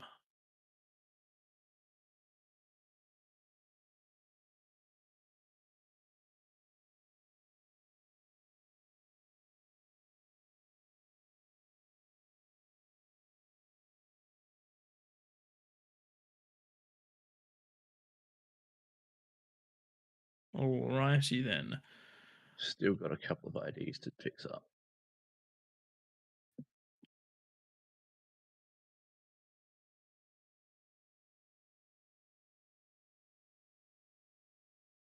Yeah, that should be pretty good.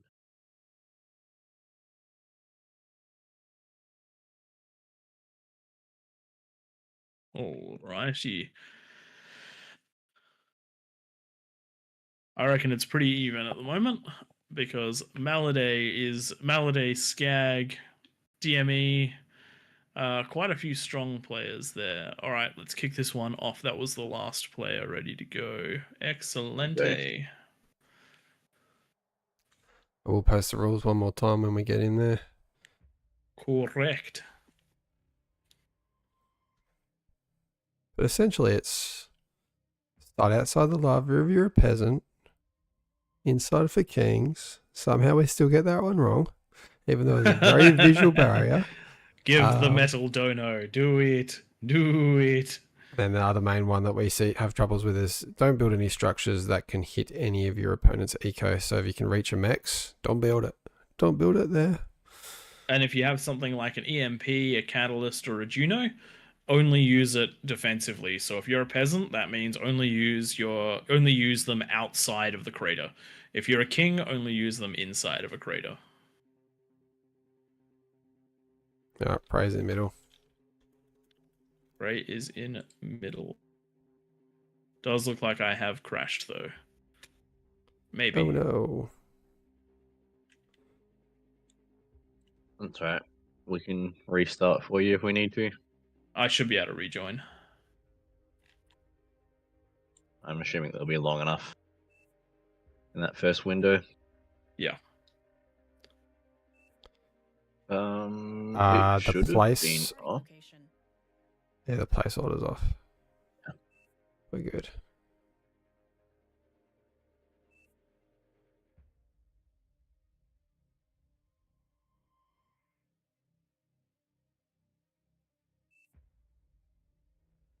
So far apart.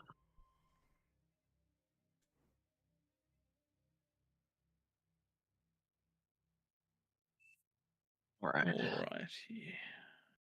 There you go, and Prey found us. Yeah. 50% loaded back in. Shouldn't be long now. So we're expecting 5 A's at 10 minutes? I'm going for 2 by 10 minutes.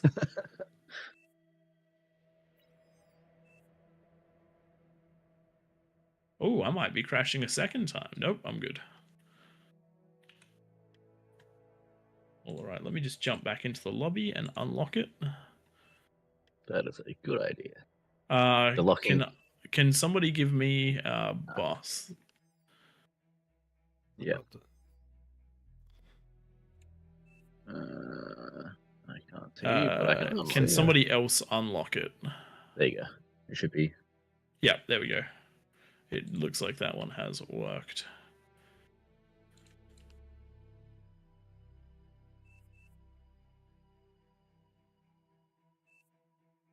Yeah.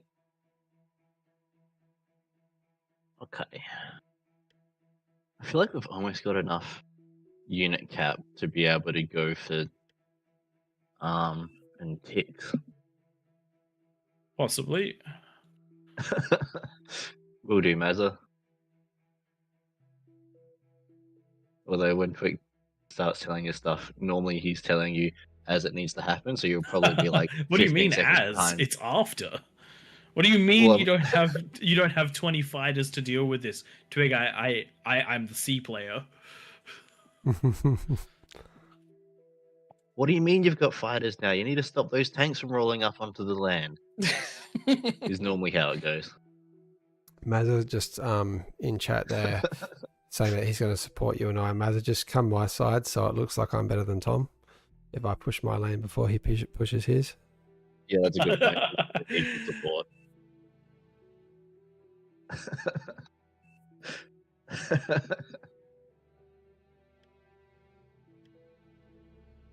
All right, so there we go. We have a 15-second delay on attack. So if you're going to attack us, go hard, go fast.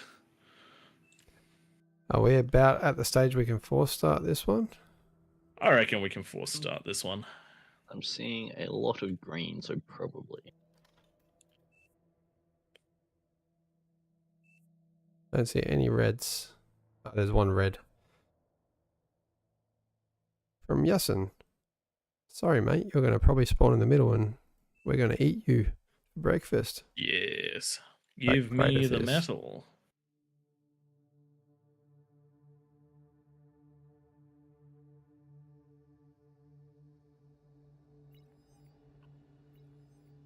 Get underway. Dibs on any comms. I have a feeling I'm against the Newts, Prey. Started. Alrighty then. Looks like I'll be leaving you to it then, and just ecoing like crazy till I can fund the team with tens of thousands of metal.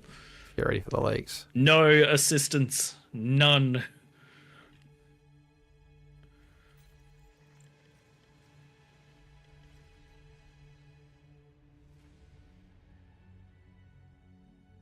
None will be rendered.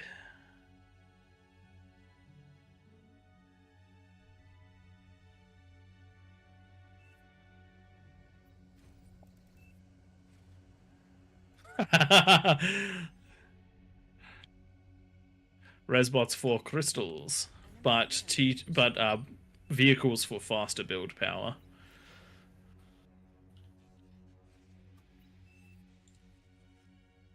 There you go. You're gonna have to race your own team to go get that. You can tell as soon as everyone finished building their labs, because all the energy overflow suddenly stopped.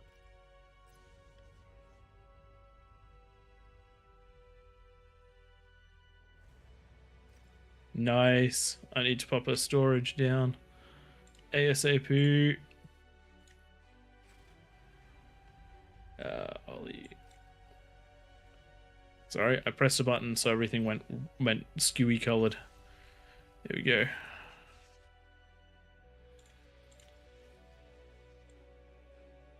Don't you hate it when you misclick and then suddenly all your build towers or like your wind turbines are like half a block over from where they should be? Mm-hmm.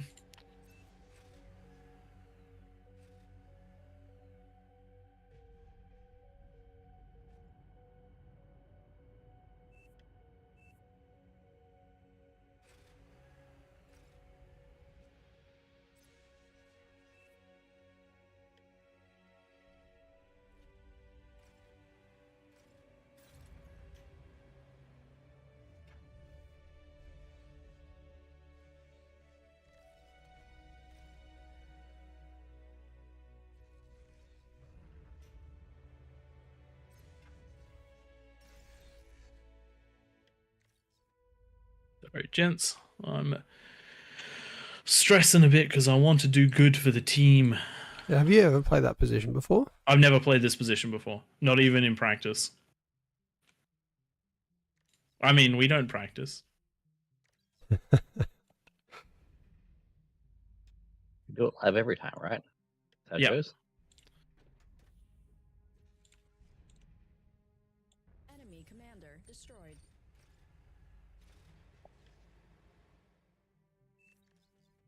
Starting the shenanigans. You look like you're doing all right, Prey. You almost got them all upgraded. Yep.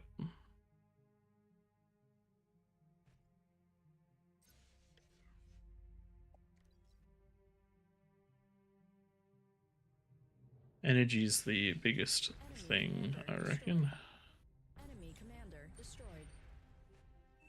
There's a lot of dead comp.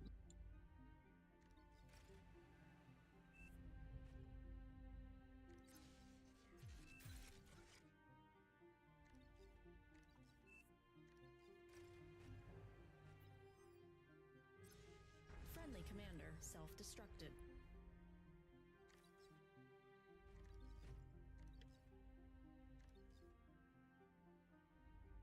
You know,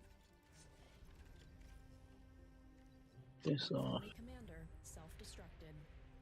I really can't get amongst the killing our own commanders. I get too nervous at the 10-minute mark if I don't have mine back up and running. Enemy commander destroyed.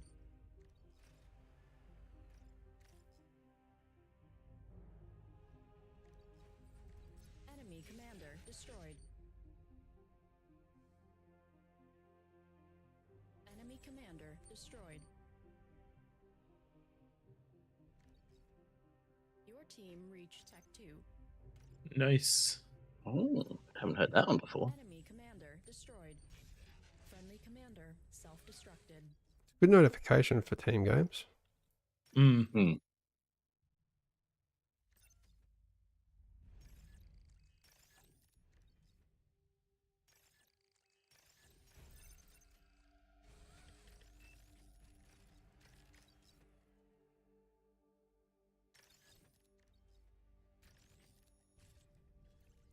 Tech 2 unit ready.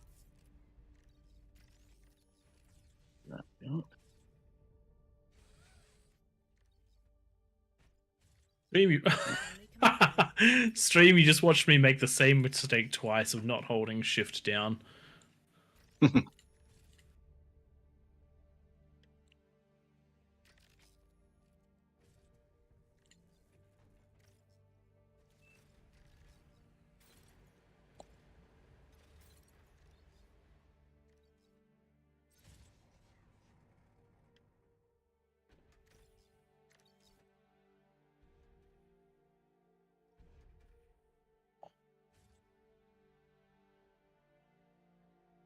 Ray, why are you building in my eco spot?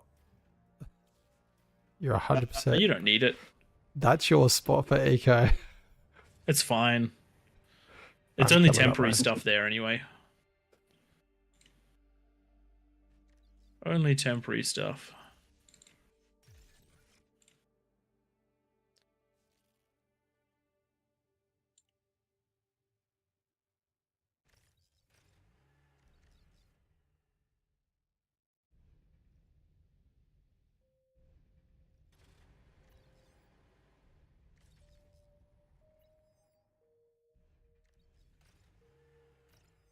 Enemy commander destroyed.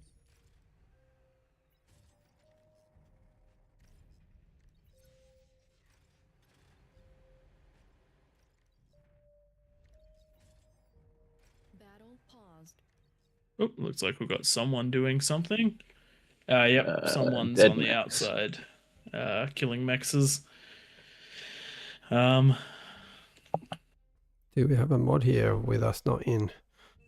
Left side. Nice.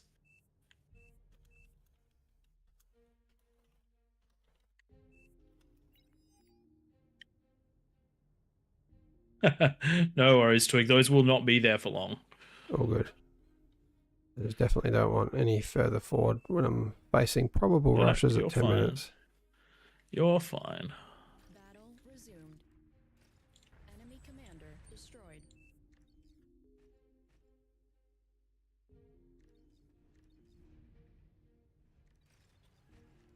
Enemy commander destroyed.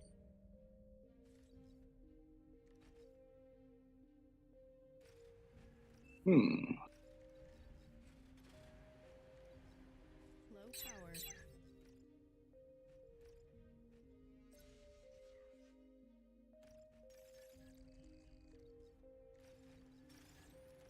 I get that fusion up. Yeah, 7 minutes already. Yep.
Battle resumed.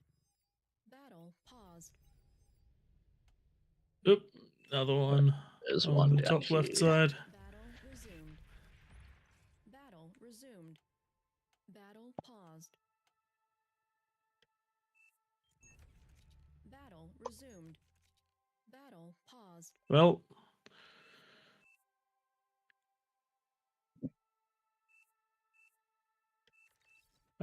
Deg Road.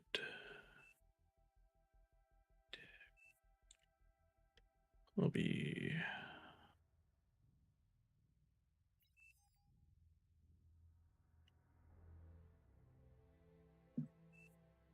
I can't even see them. Do we have a mod here?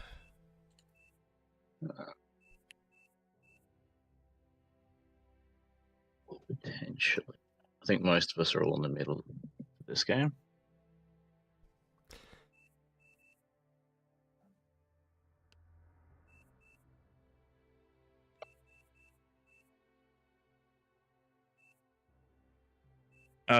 Tom, would you mind just copying that command into the lobby? Which one? The kick ban. Make sure we get the right player. I mean, he's the one that said fuck off, so. Missed that. Oh, yeah.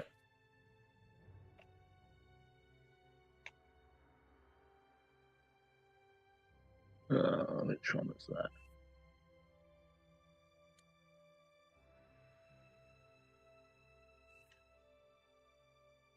Sorry about this, everyone. We'll be back shortly.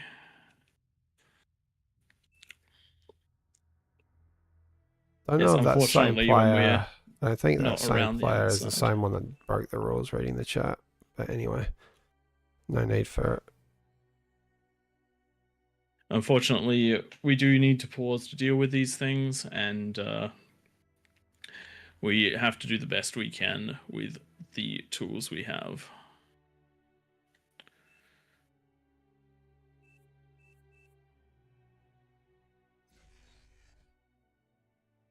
The problem with hold fire in that situation is that as soon as the... There we go. That's immediately fired again. Yep. Yeah. It would just be banned, as Cookie says.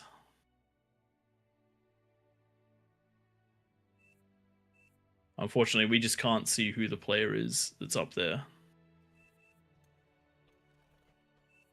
Yeah, we're only working off colours, and you're all vaguely blue. All right. Well, we're not even working off colors. We can't see. 1 second, I'll go join the lower chat. We I'll just need to find find out who it is, and Yep. then we'll just remove them. Okay, it's It's Evsky. Arscav.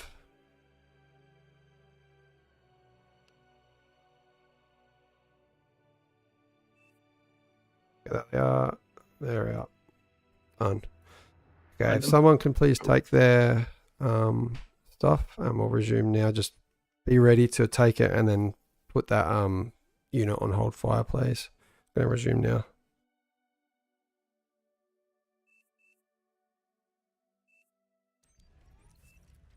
There we go.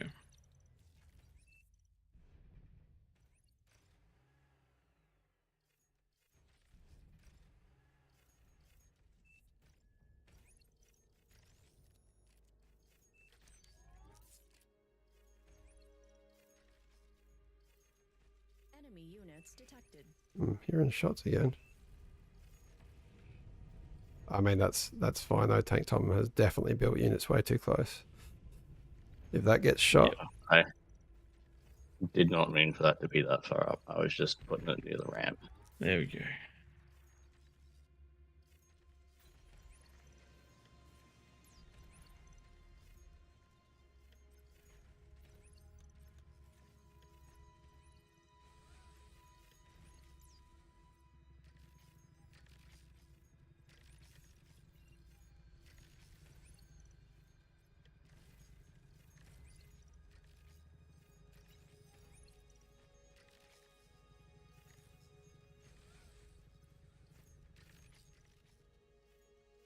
Lava level dropping.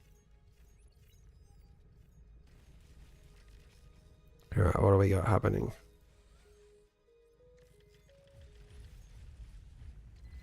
Let's grab that G2 so I can assist where needed.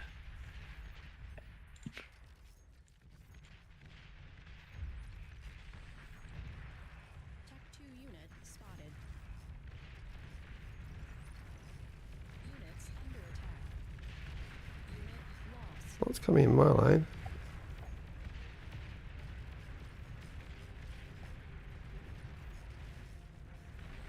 Oh, top side. Top side's where that needs to be. Enemy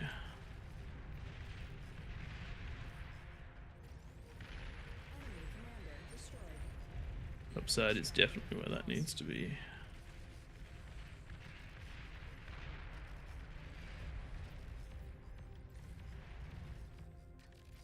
going in as hard as we can. Open as much as we can. Good clean up there, Kokado. Good job.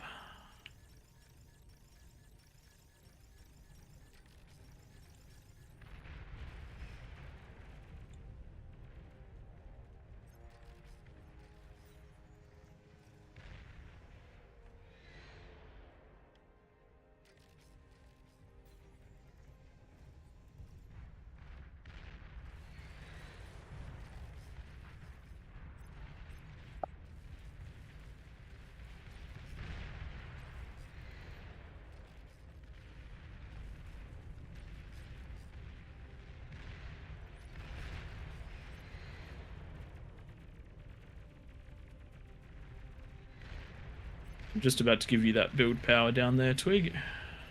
Cheers. Pause. Oh, what do we What got? is that?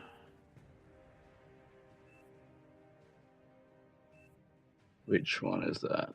Who's Pork is attacking whose base? Uh, Um, Battle resumed. they look like units. If it's the bottom side. yeah, I can't see where the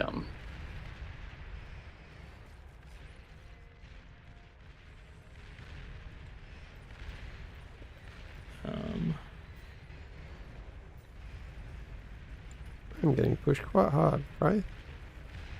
Should be okay, but Yeah, I'm sending Just, units down.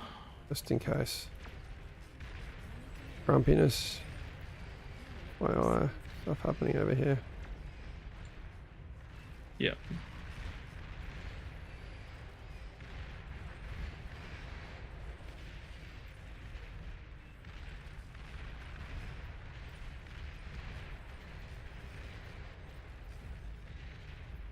Oh, this is Fish House Mike, and probably the Nuke Clan.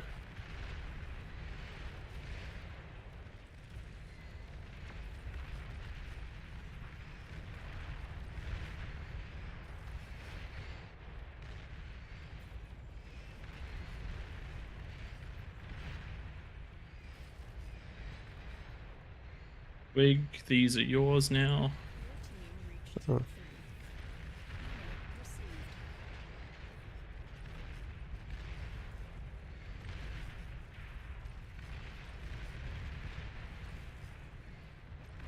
I am overflowing metal. I am aware. Need more build power.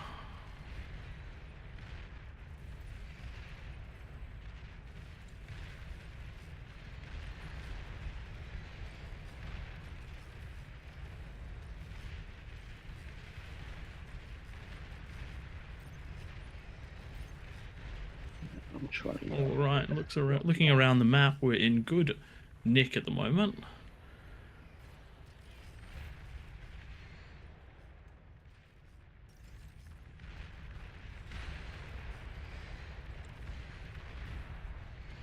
Overflowing metal, which is somewhat okay, but could definitely be worse.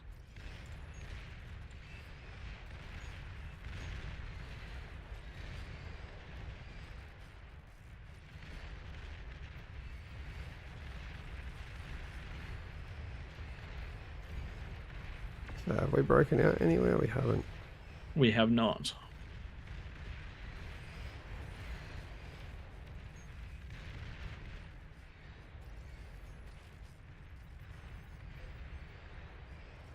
Enemy commander destroyed.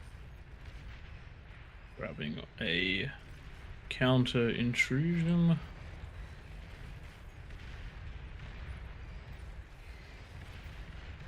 Give metal grumpiness.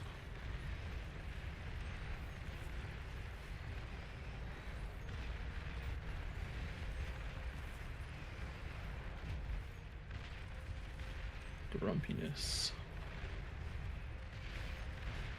Your T3 far off, bro? Not very far off, no. Remember, you got to build the counter intrusions and the I did, pinpointers at I some did. point. I already built the counter intrusions. Oops, that was a Yeah. mistake.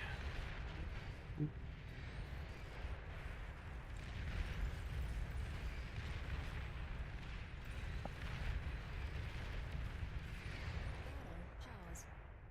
The whole team is wasting energy.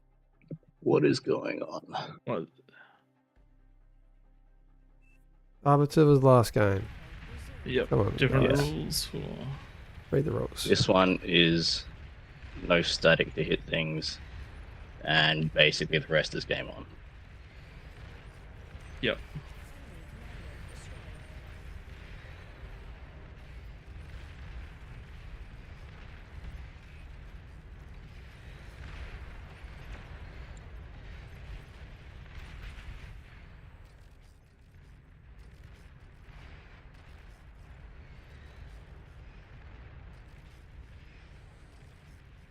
Enemy commander Oh, I destroyed. forgot about the upgraded mexes. So did you, Pro? Oh yeah, The upgraded build power, I mean. I did. That's alright. We can solve that.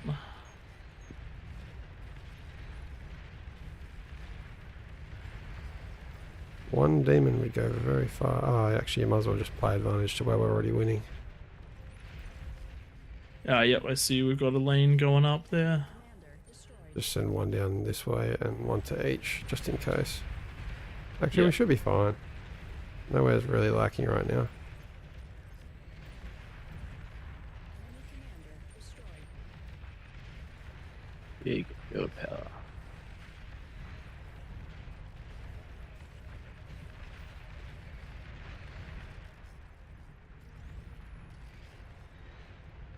Enemy commander destroyed.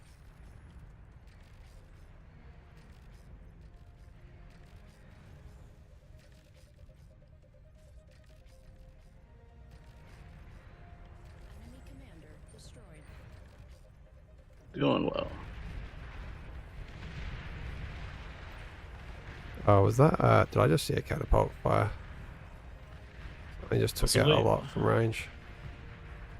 Let's have a look. For you, doesn't look Yeah. like a catapult's firing on you. No, it only shoots one. It's every now and then. I just saw a bunch of rockets come this way.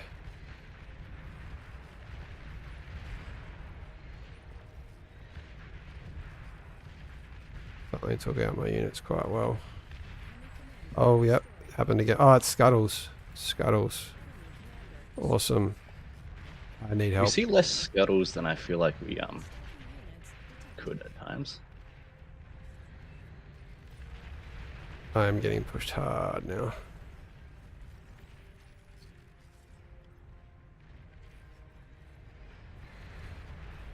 Right, can I have those Falling units? metal. Yep. received. Thanks.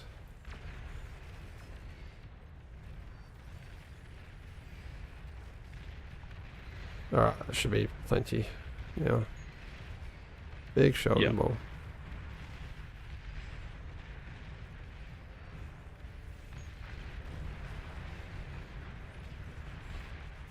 Alright. Spending somewhat similarly to my.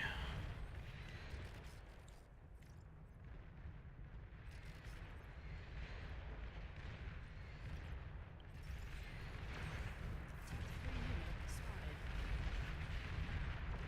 There's that.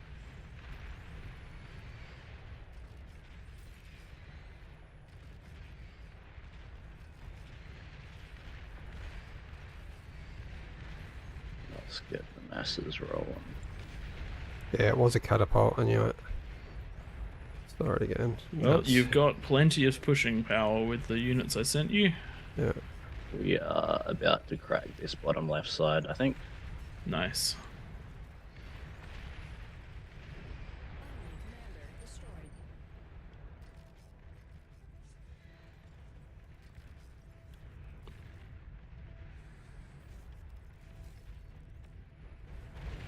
Tank Tom, have some units.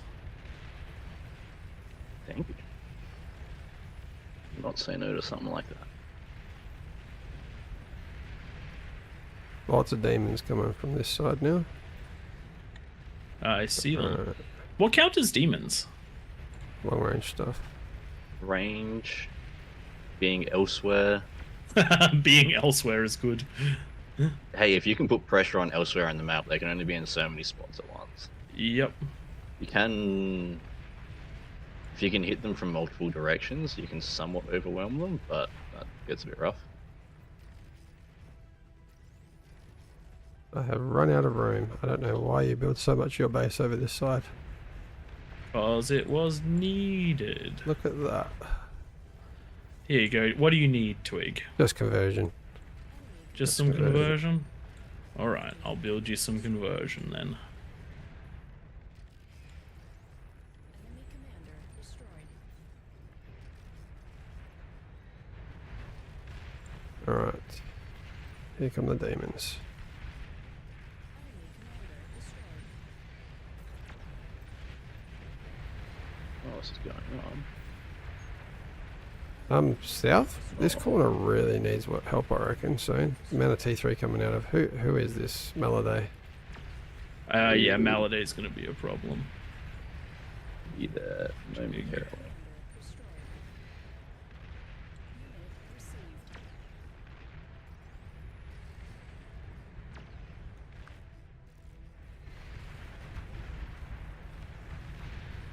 Twig, you've got T2 coming through your... Sorry, T3 coming through your base to help defend. Thanks. Gonna stop building those and start building my own catapults, I reckon. Yep. Would Shivas be better? Got spam coming down the lane as well. Destroyed. Oh, nice. Topside's done great too. We be rolling. Unit cap reached. No. Commander destroyed. That means that whatever you have is now frontline units. Enemy commander destroyed. Enemy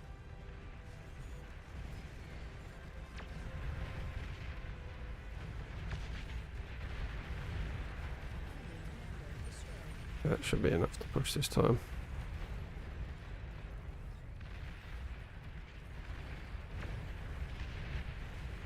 Thanks, It's always bro. nice Hopefully being that able spam to will come help. in behind the defensive line. Well, what's happening up there? 95 Marauders out of Duffy. That is huge. Enemy commander destroyed. Time to push. Your spam's about to disappear. Destroyed. Okay, I really need It more has to be conversion. replaced with something more appropriate. Your spam's back. It's mammoths this time. Enemy commander destroyed. That's right, spam mammoths. Destroyed. It's a thing. Oh, hello, Mike. No.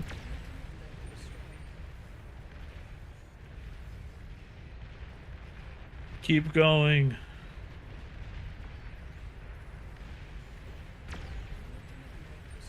Oh, Pormont, don't do me like that, Pormont.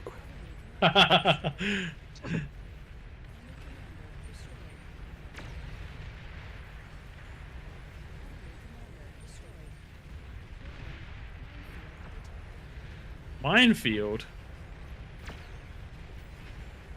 Minefield was detected. Is that what it was saying? That is a lot of defense up here.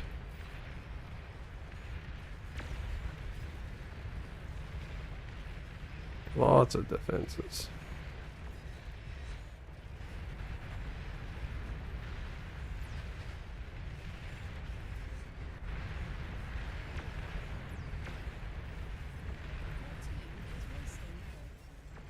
Nice. Can build more build power. Yep, that's what that means.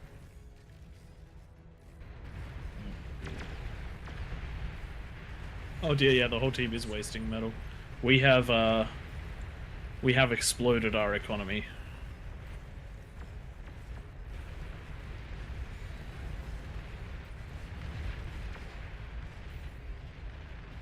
That's a lot of catapult though.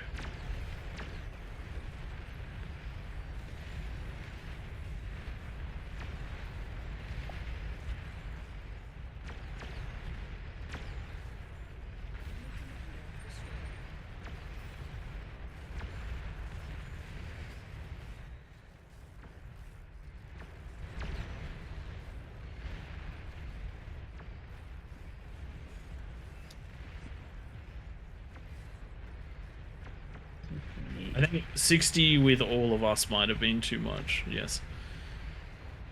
It all comes down to the players, I think, because it just means we don't have any leaks. But in terms of like, We also didn't have every too much other aggression week? at the 10-minute mark. Yeah. Yeah. We had to close the top section and we had to close Twig section, and I think there was a little bit of help needed on your side, Tom, just a tiny bit. No, mine was fine. Yeah, that's. Yeah, exactly. very hard to get the numbers right. There's a traffic jam going on in the base. I mean, if every corner got pushed like mine did, I reckon it would be tough. Then we wouldn't have been eco scaling. That's what I mean. We wouldn't have got there because everyone was able to eco scale. Yeah.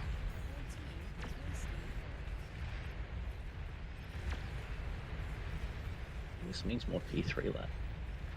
The mammoth spam cometh. Let me get here and see any big ecos. They've got a fair bit of stuff over here, but it will not be enough.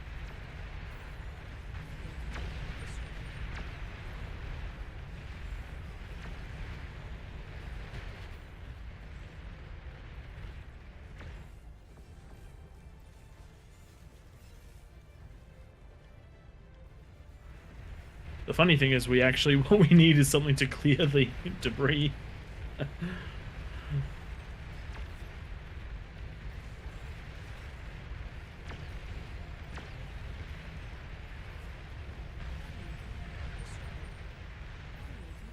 I think we might cast the this next one so we corner can was- moderate it a Oh little my bit more. god. Yeah, this corner was They had- big. But yeah, if they'd been allowed to scale further down here, the fact that Like- this was basically full of aphids by the look of that explosion. That T2, also the big push they did, a massive part of that got blunted because over the course of the game I'd given Twig at that point 20 demons and 20 Karganeths or so. Yeah, I probably would have fallen if they had heaps of demons at one point.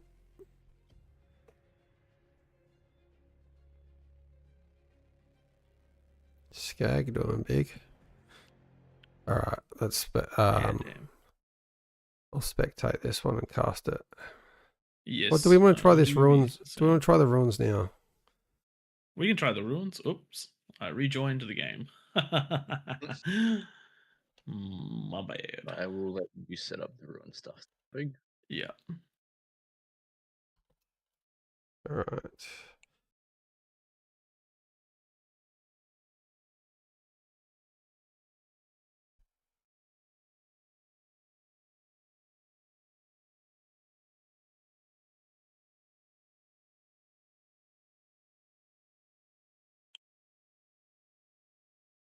So tricky. Every week's different. Like we've had Yeah. games where we're at 75 bonus and lose. Well, one of the things that Rhodey's saying is that a lot of the peasants tried building their own T2 labs. So one of the things that delays them we significantly. one of the things that we highly recommend is no more than one T2 lab per 3 players. Basically, each corner triangle should have one T2 lab that services almost that entire area, and then maybe another one on the front. And you need at least a couple peasants building units. In my lane, Fishhouse Mike was the only one building units, Yeah. but he was continuously building thugs, so I had to stay on the ball because they're quite bulky and they don't just fall as quick as some other things. All right, what's happening with Grumpiness? Where is he?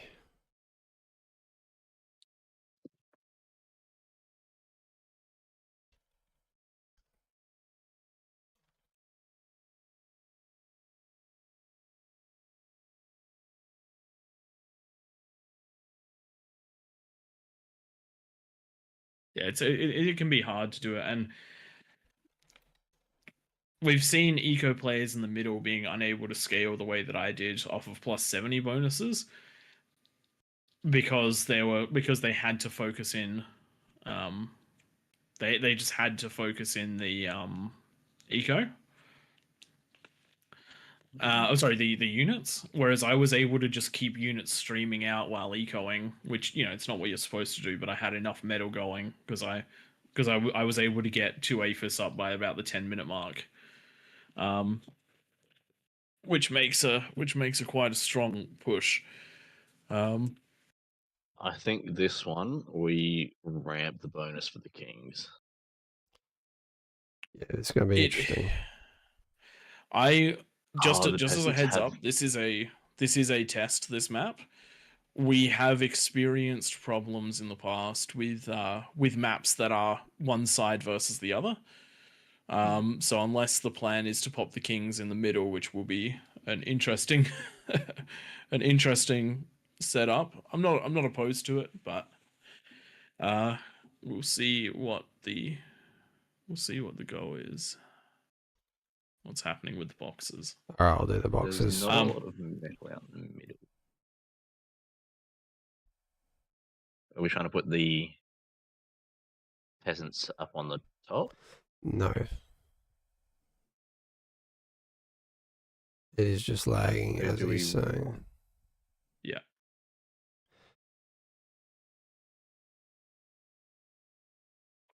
Is a good. And we'll have to make sure the map settings are all set right. So, I don't know, is Grumpiness... We should pull him into the Discord.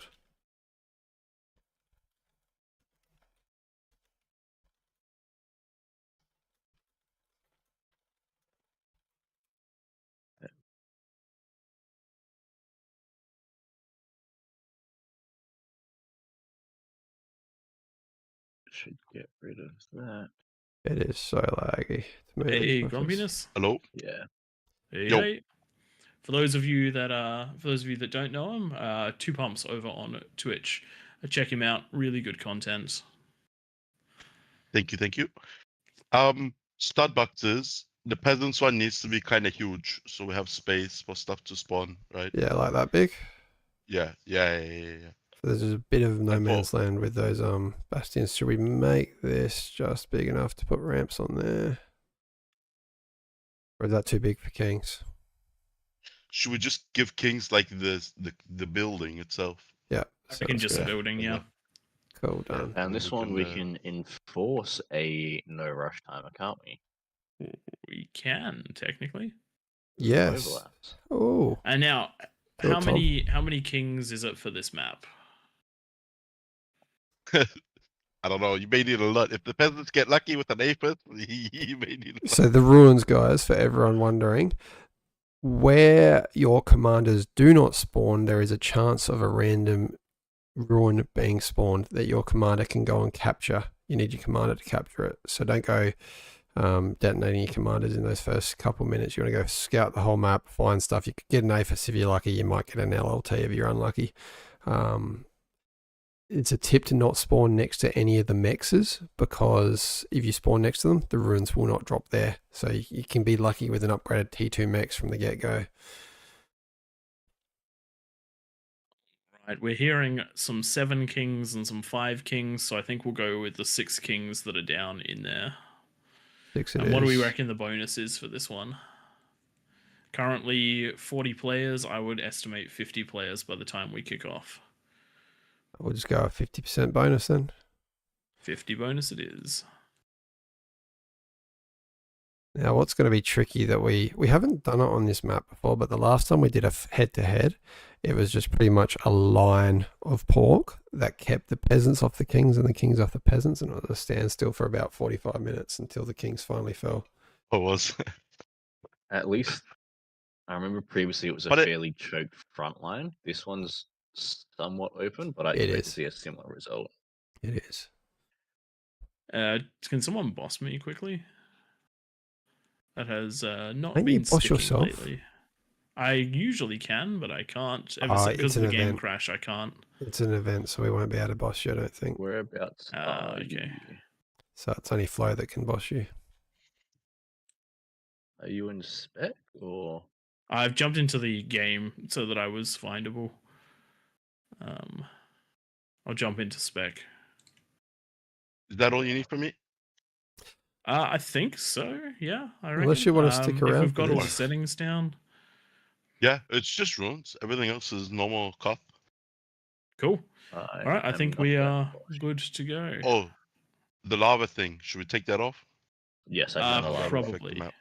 Yes. We've got a 7th king with 60 bonus down there. I'll sort it out.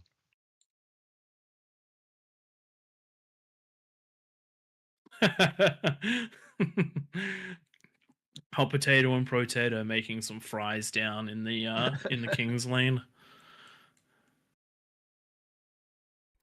I think I might record this one. Hey boys, I'll catch you after the game. I'll just Thanks leave for it there. joining us in here. All right, thank you very much.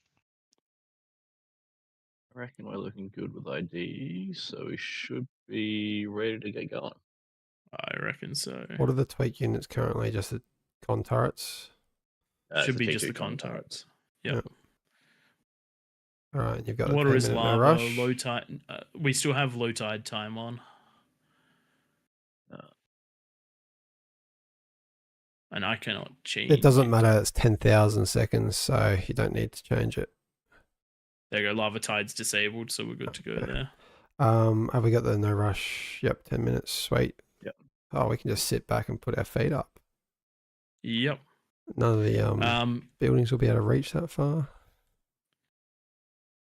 What do you guys reckon? 60 bonus for the Kings, because they're not going to be able to find a lane to push out in. I mean, Look, we'll go 50. We were saying 6 Kings. There's now 7 yeah, I reckon it's fine. Kings. 'cause- I would highly recommend that you co-op eco. yeah. Yeah. We have so many messes on this side. I don't think Yeah. we need 60. All right, then we'll go for broke. Then let's give this one a go, ladies and gentlemen.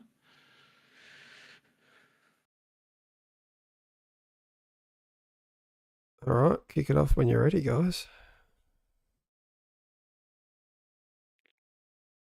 I really hope the peasants get like 3 or 4 aphis to claim. That will swing this wildly depending on what they get.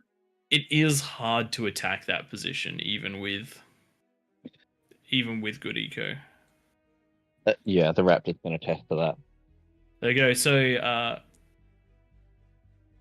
Jestim. I'm going to call you Jest in the chat. Is saying that the Kings are going to have a tough time winning this one.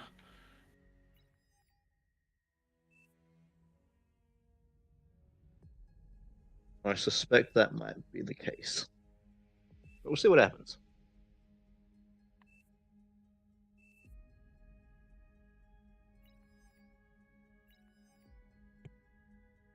So, for those of you that are wondering exactly what is going on, King of the Hill, we've put structures on which will spawn neutral all over the map, not super near any of the peasants. It's going to come down to how the peasants spread themselves out, to how much chance they have to have an aphis that they can just claim out of the gate. Similarly, if they don't spawn near the mexes, there's a really good chance that they'll spawn T2 mexes on them that you can then claim, which will be a huge boost out of the start. But looking at the number of peasants in the map, They're going to cover that section fairly well. yes. Yeah, it's almost an advantage for the Kings here, because they are quite spaced out. You can see what Mazza is doing at the top of the screen there, spawning completely away from anything, because that means that there is a chance that T2 mexes will spawn on those mex points around them. And this is a classic example of why we tend to see some crazy differences between the top 1% of income earners and everybody else. They get the information and don't have to try and convey it to everyone all at once. They have there are 7 people that need to understand what's going on, and as compared to the peasants, where absolutely everyone needs to know what is going on for it to work. So an interesting one could even say dichotomy, which is my word of the day. You definitely have a bigger vocabulary than me. What does that mean? Basically, it's the two sides of the same problem. or two sides, two-way problem, something along those lines. Don't quote me too much on that. My knowledge of this comes from some Star Wars memes about Anakin writing a thesis on Darth Plagueis the Wise. If anyone has not seen that, just search Anakin Skywalker dichotomy or Anakin Skywalker thesis. It's about a 6-minute video, and it is just peak. It's absolute peak. No, unfortunately, a couple players with doubled up IDs. Unfortunately, not enough to justify a re. Just means that you're going to have a player micro and a player macro is my recommendation.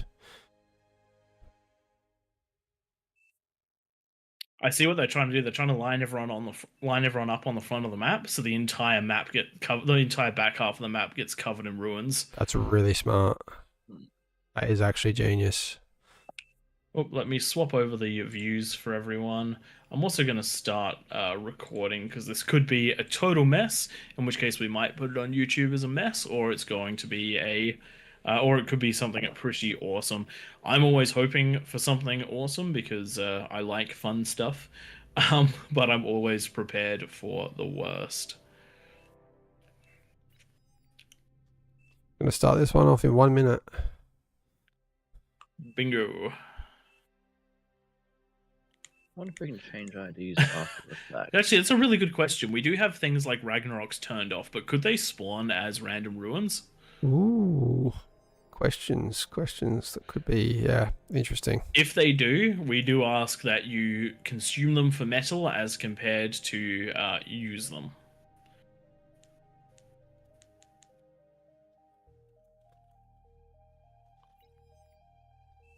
I feel like saying if they're far enough back that they can't hit the... I mean, look, if they're all the way at the back and they're defensive, I don't super have a problem with them, but I mean, nukes. If the game turns into a just an absolute slugfest, we probably will run out of time to finish casting it. Yes. The reality of life is that we have work, which means that basically an hour, maybe, if it's close to an end at the end of an hour, then we'll finish it. But if it's looking like no end inside an hour, then we'll probably call it. Alright, we're going to start this one in 10 seconds. That's right, ladies and gentlemen. 10 seconds. 9, 8, 7, 6, 5, 4, 3, 2, 1. It didn't work for me. There we go. Welcome, ladies and gentlemen, to the land of spawning ruins. That's right, ladies and gentlemen. This is a bit of a different King of the Hill, and we're starting it on a bastion. The peasants have spawned on one side of the map, the kings on the other, and there are ruins to reclaim. This is new land that is the kings are trying to claim, but the peasants want for themselves. The peasants really smartly line themselves up on the front line to maximize the amount of space that these ruins could spawn. We're seeing things like T2 mexes, such as the advanced metal fortifier down on some of these points that just need to be captured. But the kings have done well as well. Lots of their mexes, T2, just waiting to be claimed. So they're going to be off to a rocket of a start, just like the peasants are. It's going to be a bit of a different one and an interesting one, and we'll see how it goes. Hopefully it'll be good fun, though we are always ready for that absolute tier 3 slog, because I reckon economies are going to go absolutely ham. Joining me in the casting booth, we have Twig and Tank Tom of AllReasonNoLogic, fame and origin. And for the rules on this one, we do have those tier 2 turrets enabled. We have a plus 50 bonus for the kings. We have a couple of very minor tweaks. I don't think anything too crazy for this one. Air is switched off, LRPCs and the like are switched off, and so are nukes, which means that this is going to be a unit fest through and through. Can the kings use their bastion to break out, or will the peasants overwhelm them? Unit cap shouldn't be too much of an issue in this one, because we do only have 49 peasants, 7 kings, which means the kings should be able to sit nice and fancy. So I think it's something like we're around 800 units per. So even a bit of spam can come into play for this one. Looking around that map, we're seeing the mass capture by the peasants, that number of comms, meaning their economy is skyrocketing up, nearly double the kings, but will that last for long? I reckon the Kings came out better with the number of T2 mexes that they've got spawning as ruins around them. There's an absolute bucket load, but what the peasants did get, Rhodey up here got the only fusion that spawned on the map on the north. So that's going to be nice and interesting to see how much that boosts his economy. Going to have to go straight into a bunch of energy converters because that's a lot of energy. Does spill over to the rest of the team as well. So apart from that, a few mexes, but nothing massive out of the peasants. So I do think the Kings got a little bit of a better deal on this. If I got that fusion, I'd actually let it spill over for like a minute, maybe 2. Because that could boost the team in a crazy way until everyone gets their economies on a line, because there isn't actually enough mexes for every player to have one on this side of the map, so they're all going to be running off of that weird intermediate level eco. So we'll see how that one runs. The Kings catching up quite quickly though. 300 income for the peasants, 230 for the Kings. That bonus doing well as all of those lovely advanced metal extractors that they're grabbing. Every single one of them is putting a nice chunk. That one 6.6 across.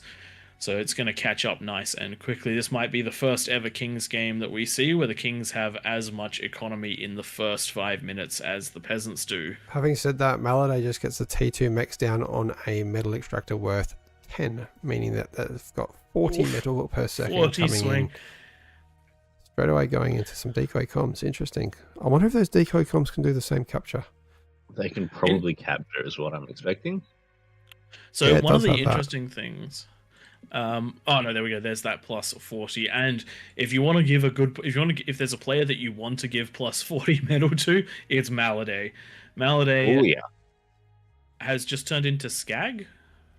Oh.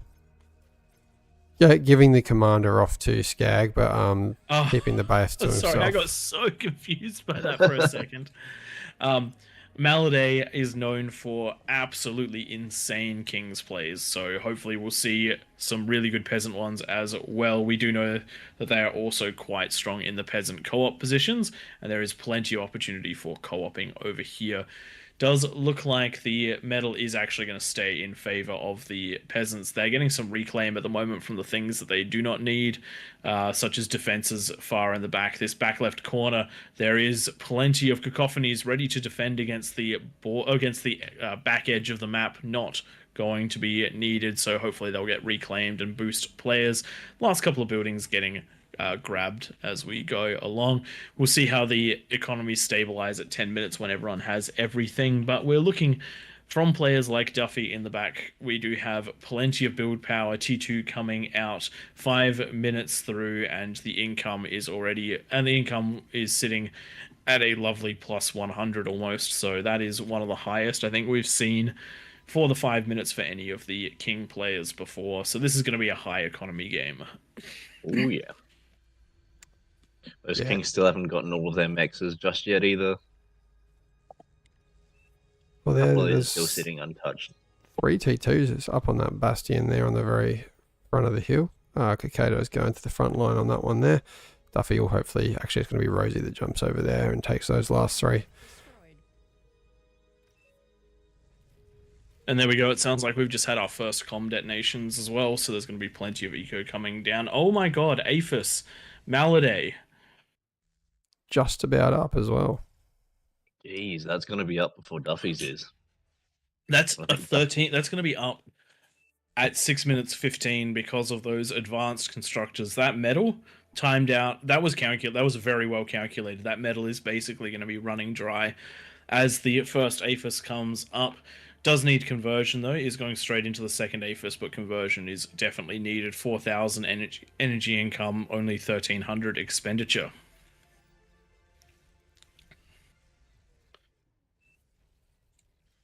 What do these advanced metal fortifiers do?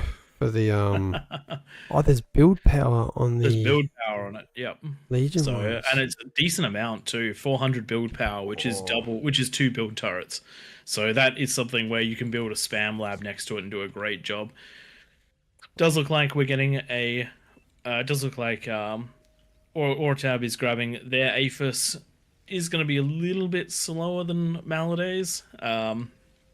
But all the players are grabbing their fusions, grabbing their Aphis, doing what they need to do to get up. The Kings did not get a super amount of eco to start this one, so it's going to be an interesting play at the 10-minute mark. 3 minutes to go, and we have near equal incomes when reclaim isn't happening.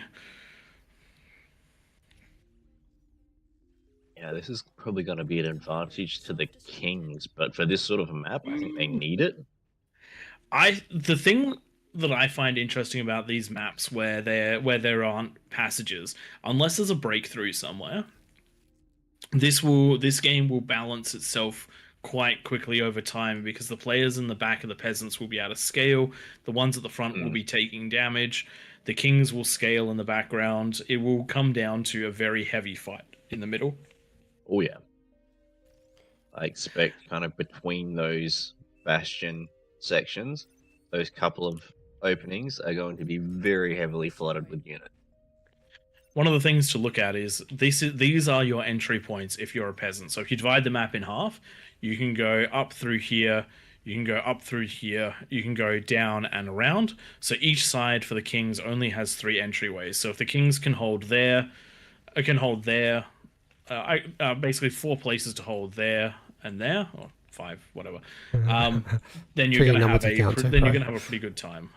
Spam's going to be one of the key things for getting up spiders in particular. Even if you can break here, but you can't break back here, if you can then send spiders up through there, it'll be a very, very good time here. We'll just give him some angry eyebrows, a bit of a nose. There we go. My God, have we ever seen a 3 Aphis start out of a peasant? No. 3 Aphis at 9 minutes is going to be absolutely nuts. That's going to be enough time to build an army as well as finishing those. It'll be tight. That'll be tight. And with a 4th Aphis coming down, it looks like this is just going to be a scaling point. I reckon that crate is going to be a hot target for the Kings, because they know that that's the highest max value. You would hope so, but thankfully the Aphis are actually built far enough back that there's a good chance that they won't die to a blind fire volley.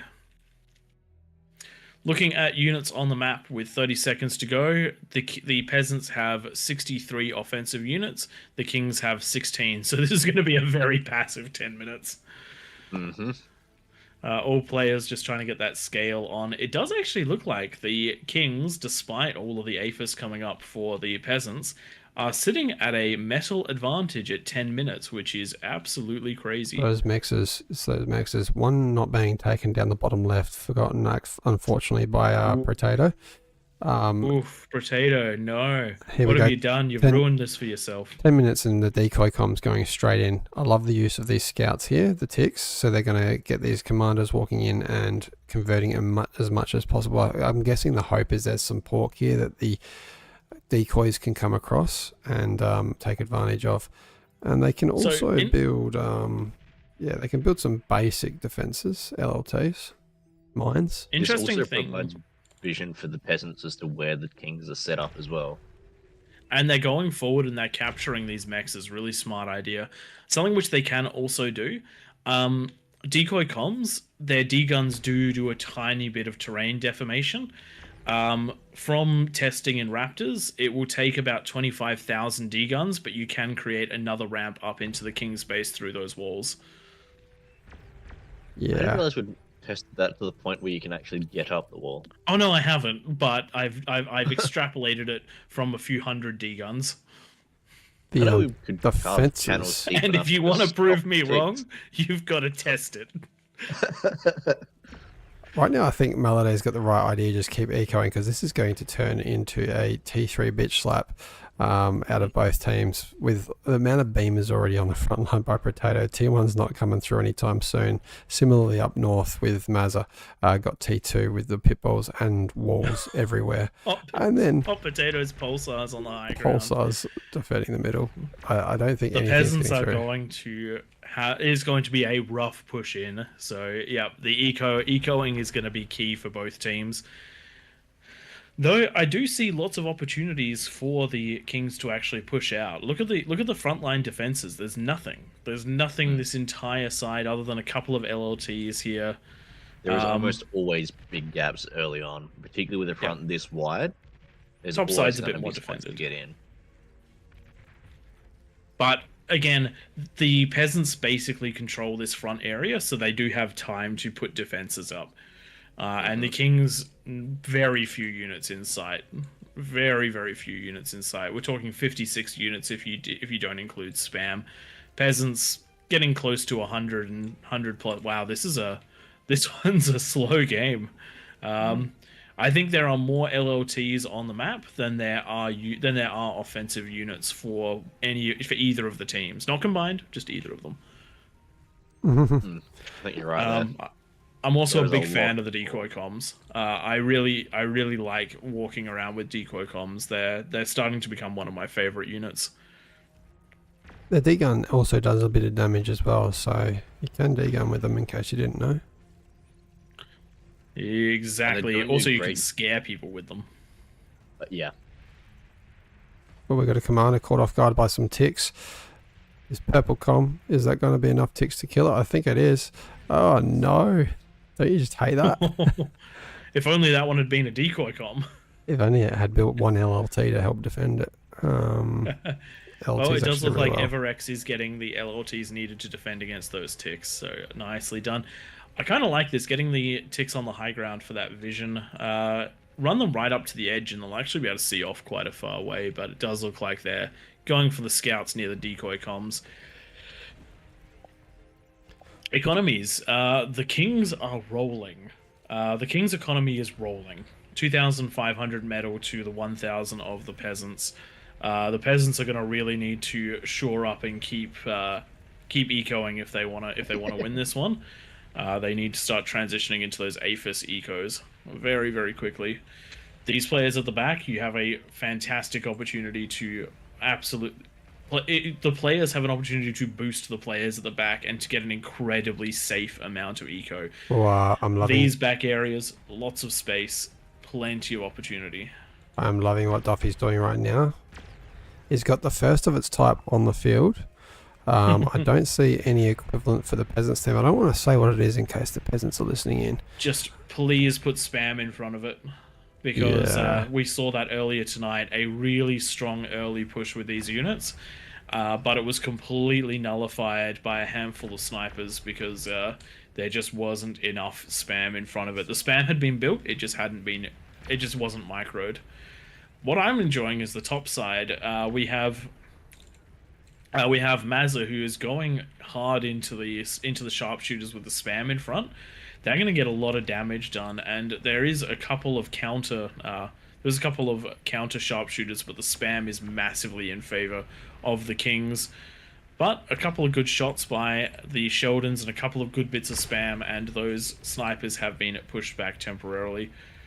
They're struggling to shoot the right units, honestly. What's going to be the best time to push for Duffy? I think there's going to be too many peasants that are just ecoing, which is needed.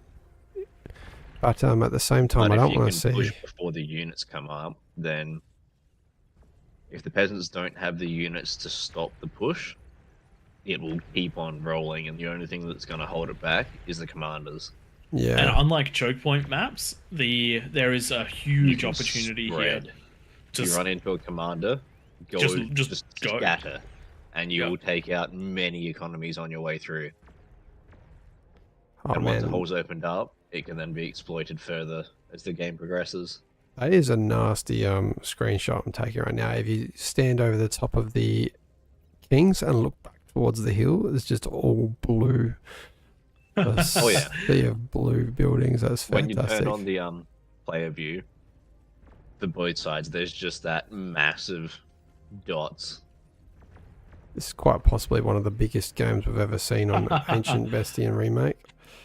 0.5. That's actually that's a pretty good view right there.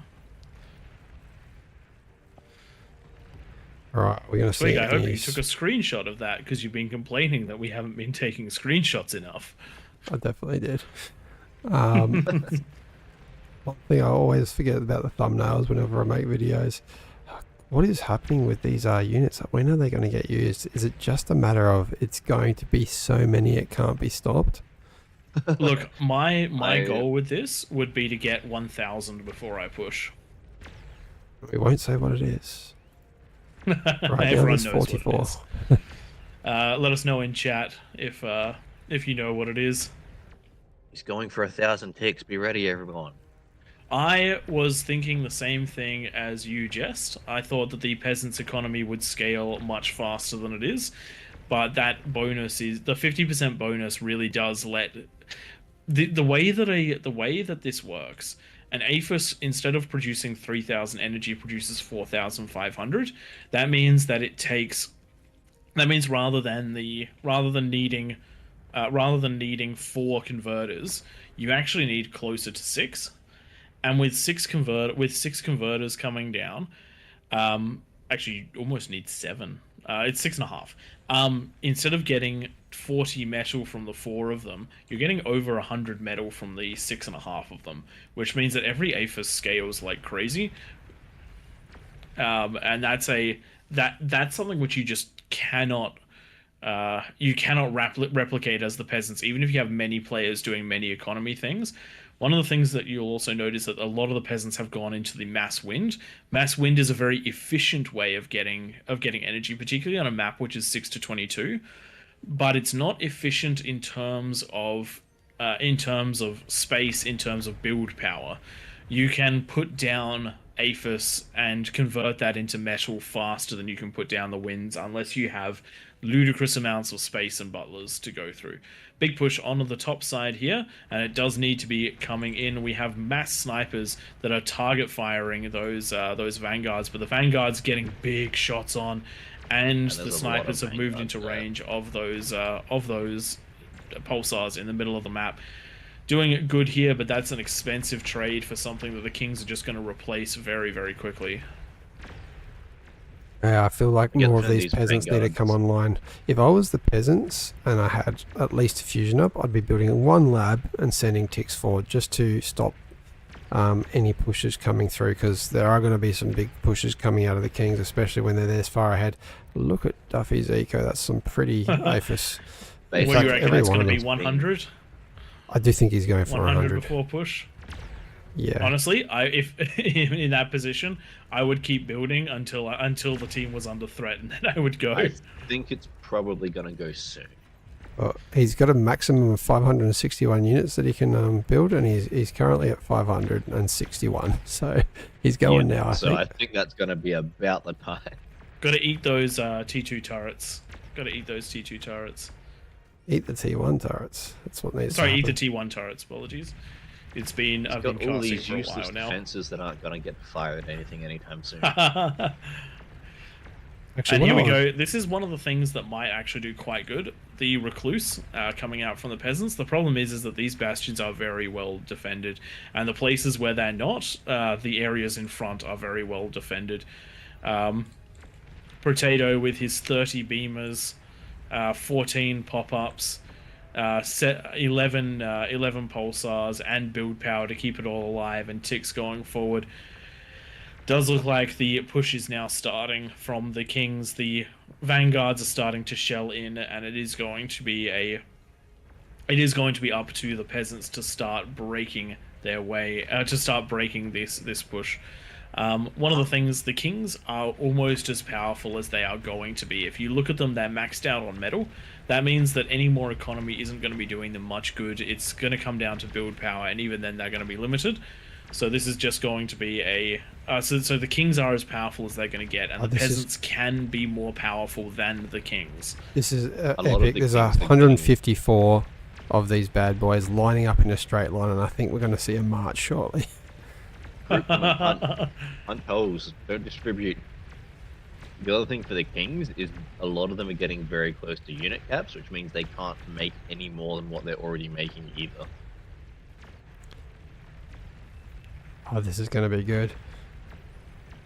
I hope the real peasants question know to is, come online can they soon. punch in?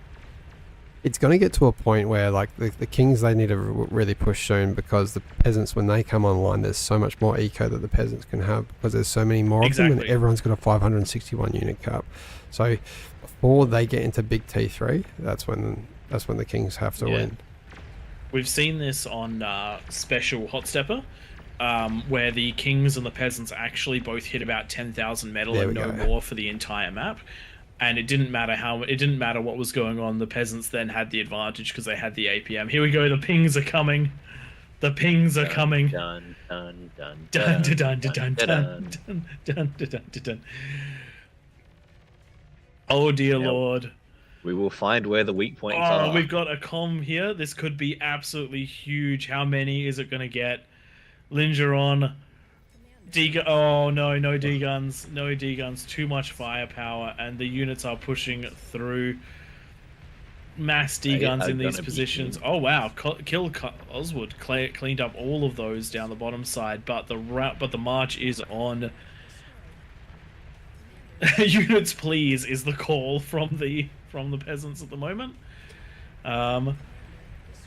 The thing is, this has to push really deep in order to not actually be net positive for the peasants, because the peasants are going to get the medal for this. There's been a lot of comms go down, and they're getting into those T3 labs. Oh, that's a big chain reaction. Big chain reaction. Because they felt safe, the peasants have built their wins in such a way that they will mass chain react. That is not ideal. This is going to be devastating through here. Does look like the eco is coming. It has been spotted for Maladay. That crater with the plus 40 metal. Oh, conversion going They down. just live, but they won't live for long. Oh my chain gosh. reactions. Oh no.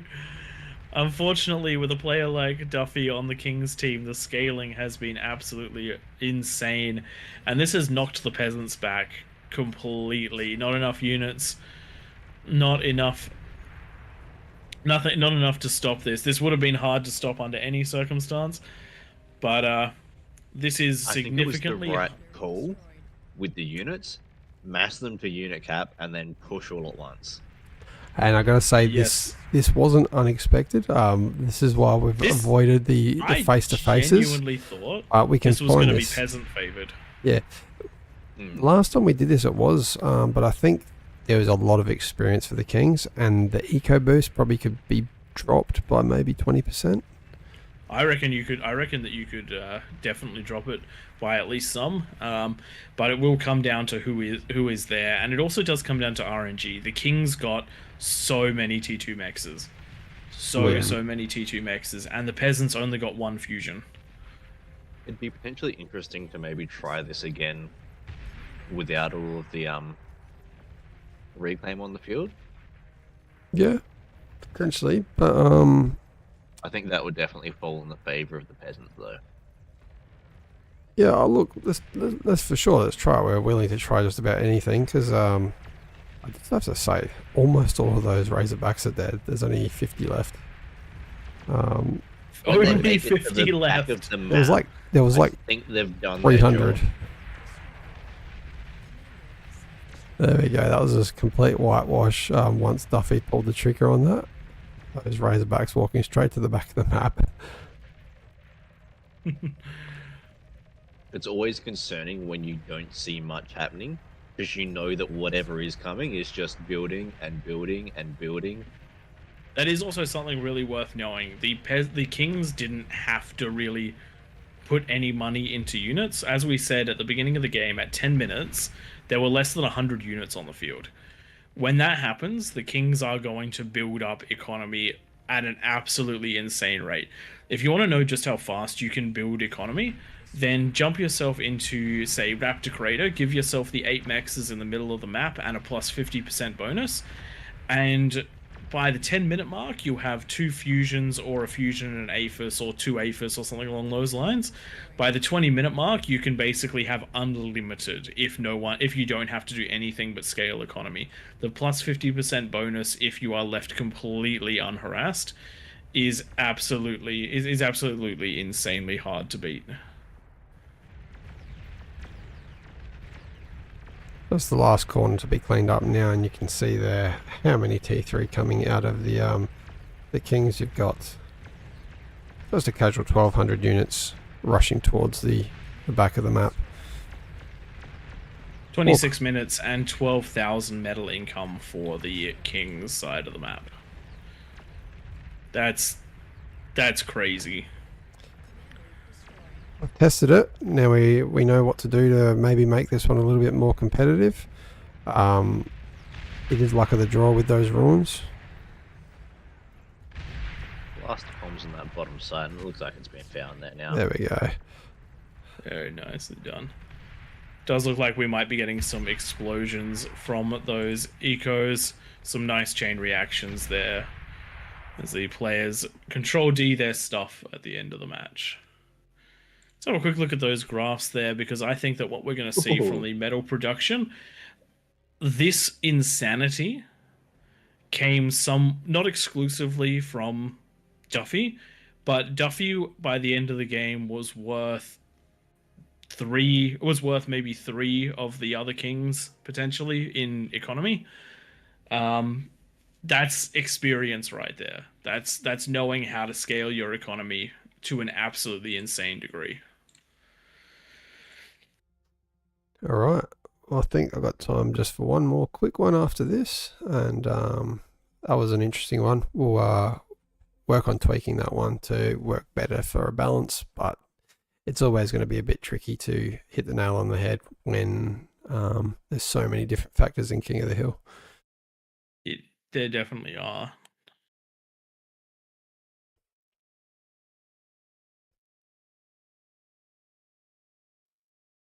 What do we want to do to close out the last one? Do we want to try Hot Stepper with the everything on? Not yeah, air, let's go Hot Stepper with everything on. I'll do this one. I've got the code. Actually, I've got the preset that I actually tested for once before. And I will be back in just a moment.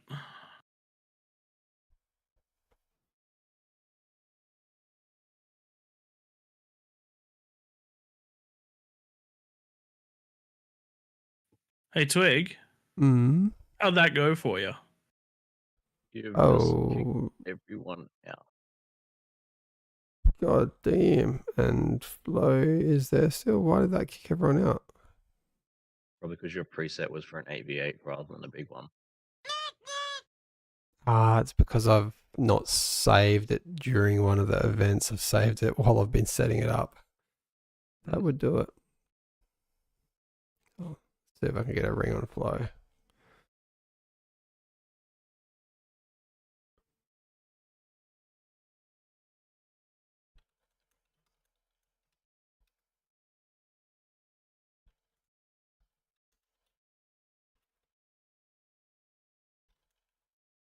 Yeah. For a lot of these, I tend to have the maps, like the map code saved, and the twig saved. Oh, there you go. It just crashed. Copy and paste is required. Damn. Yep.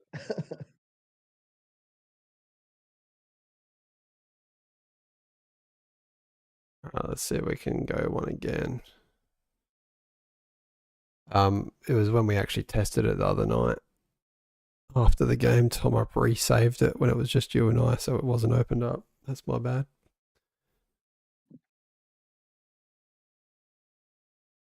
Okay.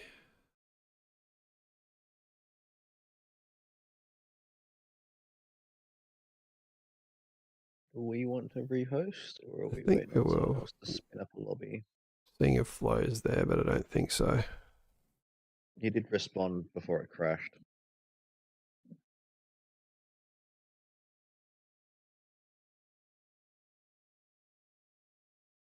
I'm guessing a Europe one.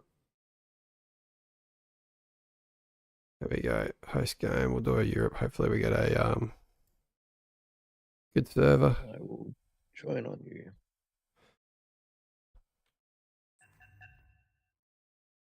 I'll just load this and then get Flow to open it up to everyone. Then I'll resave the preset. Do you want to rename the? Actually, do you want to paste the thing then, Tom? Because it looks like when Flow's done that, it's Yeah, it resets when it goes to event. yeah. This is a way of reapplying everything without affecting the player limit. I don't know if there is.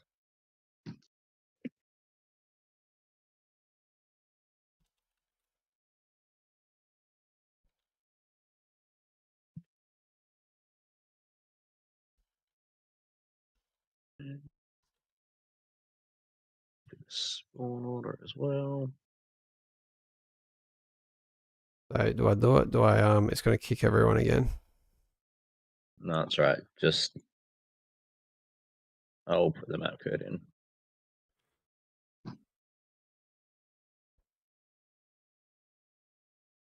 Hopefully it holds the tides. It does not look like that's right. Oh, maybe it That is. should be the same code that we both had Okay, cool. last time. Cool.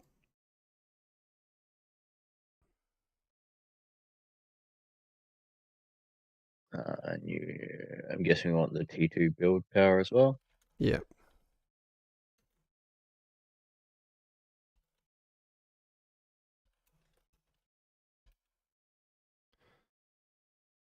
And then once you've done that, I'll actually save it again so it doesn't die next time. I don't know whether your preset will play nice for all of these or not, but Oh, you don't use presets, do you just paste the codes every time? yeah, I've just been pasting the codes because the presets can get a bit funky at times, Mm, particularly when there's so many people in the lobbies. yeah. I found they tend to be a bit This is why Twig doesn't touch it. Thought I was doing the right thing as well beforehand, jumping on quickly. Make sure the map works. So we're looking for some more people to be on the Kings team.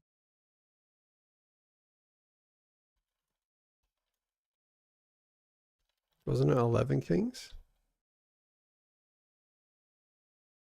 It won't be 11 with this many people. Unless we That'll make be a a third of the players. nice low bonus. Got 30 people at the moment, so that'll be 11v20, give or take.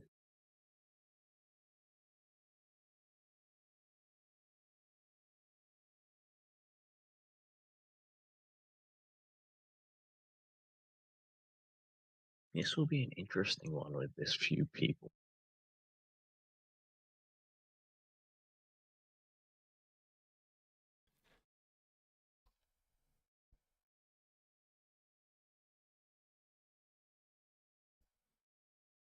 If the numbers don't bump up back up, it might be an idea to switch back to throne. Yeah, that's kind of what I'm thinking. We'll give it a minute. How many do we need on this one? There's 11 kings because You probably want about 50, just as a guess. yeah, so we need 60 players minimum. 20 more. I'll take a quick break, and if there's not 60 by the time we're back, maybe we'll change it to throne. To try and coax people to jump down to team 2. And I saw Coswald saying that he wanted to have a go. Just jump on down to team 2 if you want to go. Yeah, it is open.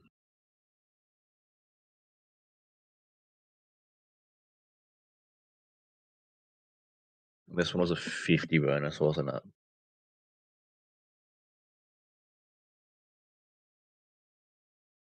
I just know this map has so much walking involved with building up the economies.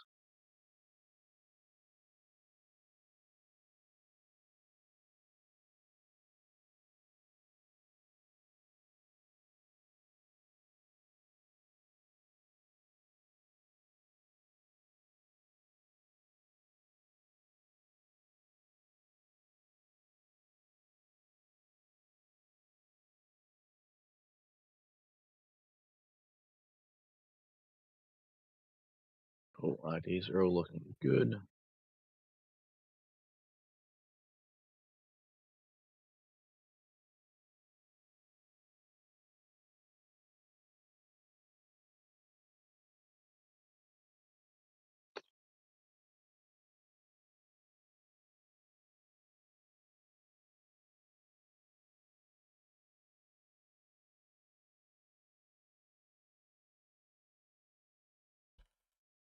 We probably want something that looks like some rows.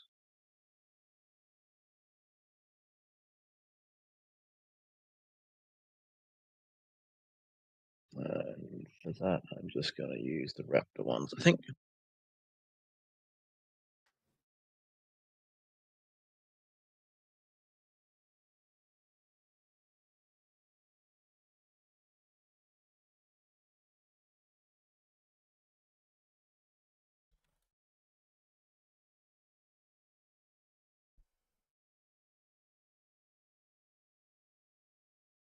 We're at 40 odd and 5. I feel like that's. We could probably do 6 verse. Just makes it harder for the kings because they're going to have to take a lane each and have 1 eco rather than. Yeah. I mean, it works as long as there's lava there.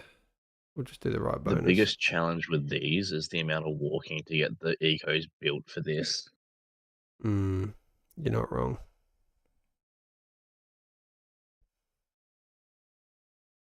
Because I've done it off of the outside maxes, as well as starting in the middle with the geo, and you end up with about the same at the end of it.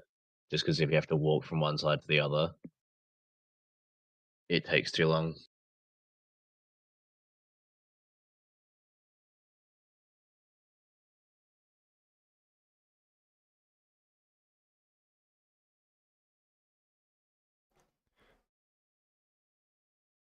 Your call, Twig, but I feel like this is probably better with more players than what we've currently got, and we're probably better off to jump back to one of the smaller maps.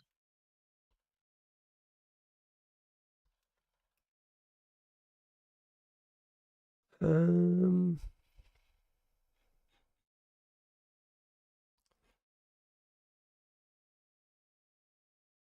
we got 6 verse 45. We haven't tried it before.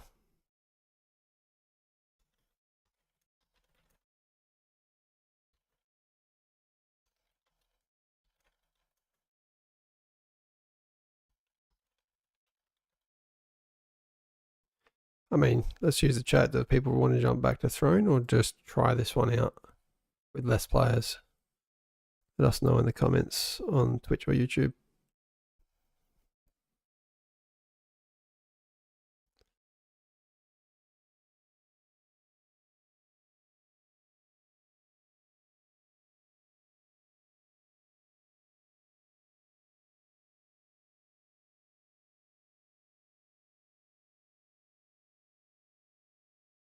All right, instead of waiting for it to go, we'll just go back to Throne then.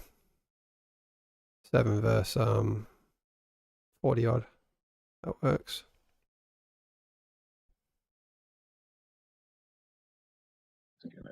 Hey, look, the lobby got bigger. Yeah, Tom's just suggested we go back to Throne because it's not going to get big enough. It's borderline. close. Oh, we could do it. I really don't care. We can just play and see what happens. I think we just do it. Yeah. All right, we'll just play. Yeah. Just do the 6 verse then and give him a bigger bonus.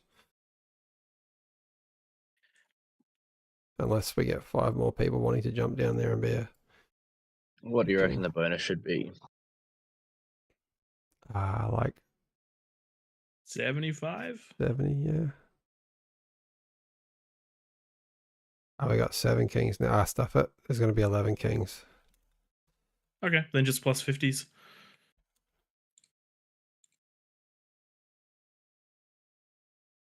That is low OS though. That's fine. You got enough kings to cover that. Yeah, it's the distance is the bit that concerns me. How do you mean, sorry? Oh, because this is a big map with large fronts for the kings. the distance to go around and cover someone else is large. Yeah, That's but every okay. king has another king behind them because there's 11 players now rather than the 6. And we've got all there. And honestly, given that there's not that many peasants compared to last time we did this, I think there was like 70 last time. All right, we can probably kick that off. Why have you given yourself a 5 bonus, Tom? Oh, there we go. I have Yep, not. 51. Someone's just playing with you.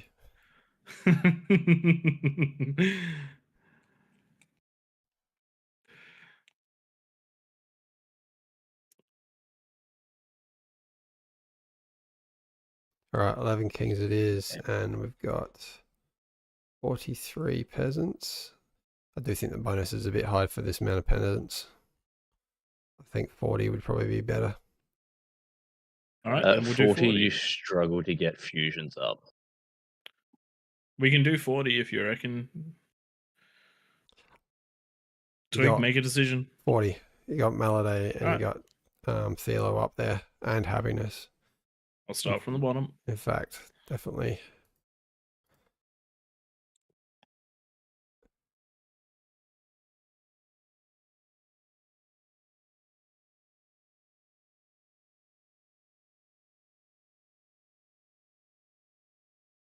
Then we'll kick that one off. Yep.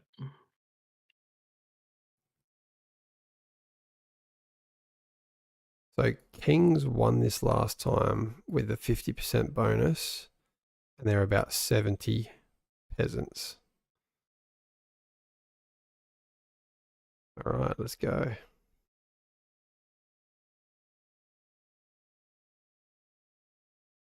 One downloading. How long have you got?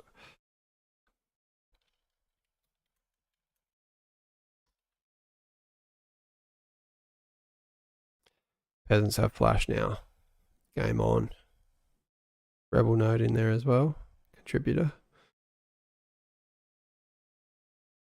I haven't got a response out of Rach, so we might just spec them. Yeah, I think we've been here long enough.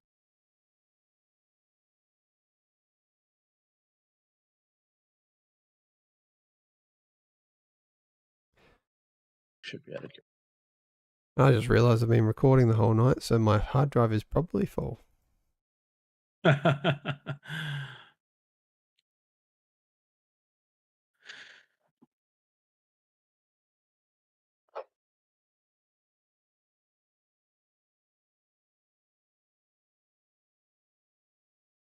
Jorg.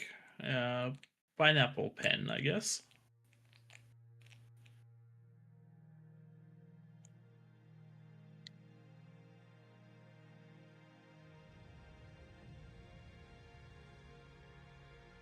What about a pineapple apple pen?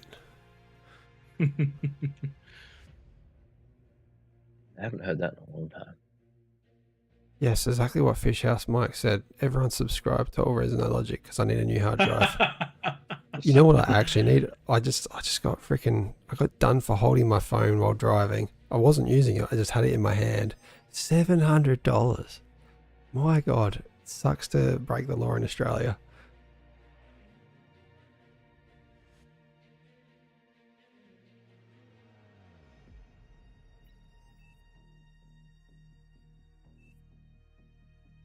Ooh, lava is good.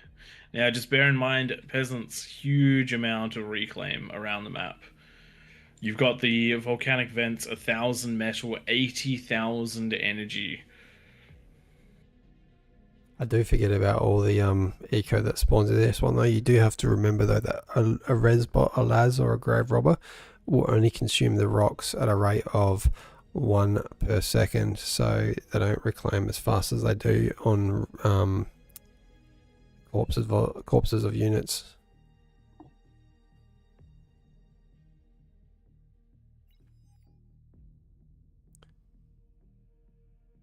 Jellio noting that ranked is on won't affect your rank. As soon as there's an imbalance in a game, it just ignores it. We will throw the after party at you, Grumpiness, when this one is done. Don't you worry. Rosie's just said, AllReasonNoLogic Discord. We do have a few channels in there for you to coordinate. I'll just quickly paste those links for you to jump on. The last link is for the Discord.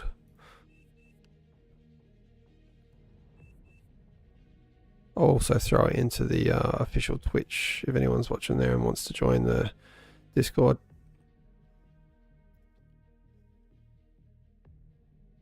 Or follow our YouTube, watch our videos.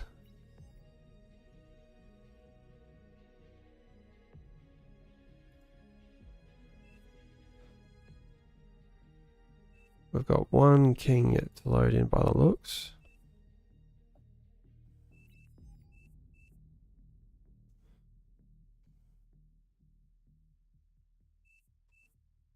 There we go. They have loaded in. Interesting spot to spawn though. You want to see them move over there, I reckon. So that they've got 3 spots. There we go. 3 of these peaks to take Wait, each. has everyone spawned where we indicated people should spawn? I How know. has this happened? I know. What the hell? I think it was that the people had sort of spawned around the middle section, and Yep. then as we I started spawning in around the outside, and they filled in the rest. Everyone is drunk. That's what's happened.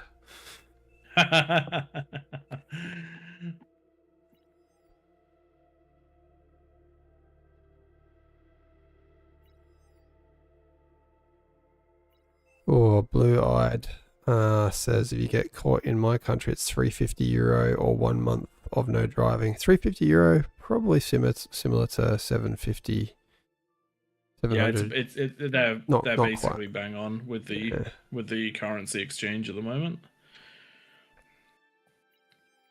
It is rough, but the law is there to try and keep people safe. I think that there should be a little bit more discretion around it.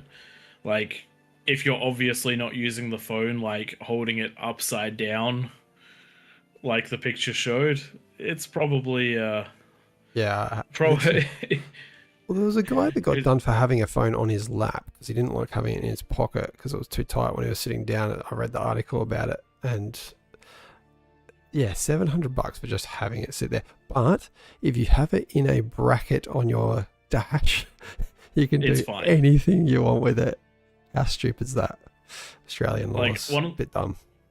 One of the things that I find crazy, so the infotainment system on my car, it is clunky as anything. So if you want to call someone, you either have to type their full name out on a keyboard that adapts to what it thinks you want, not based Cool. on your contacts, based on American or European name order priority, or you have to somehow grab the tiny little scroll thing on the side that disappears a second after you touch the touchscreen to try and drag to where you want to go. And it doesn't move the names until you release and lose it. So you have to guess where the name is if you want to call someone. Meanwhile, on my phone, I can literally just press my thumb against it, press my phone, and then swipe on the most recent contact because I only call 3 people. Like, one of those things is ridiculously less safe than the other. But that's You it should is be what able it to is. force start as well, Twig. I don't think I And can. we're going to do just that, I reckon. Let's start just that don't have to. recording. Let's clear all of those drawings. And let's get underway.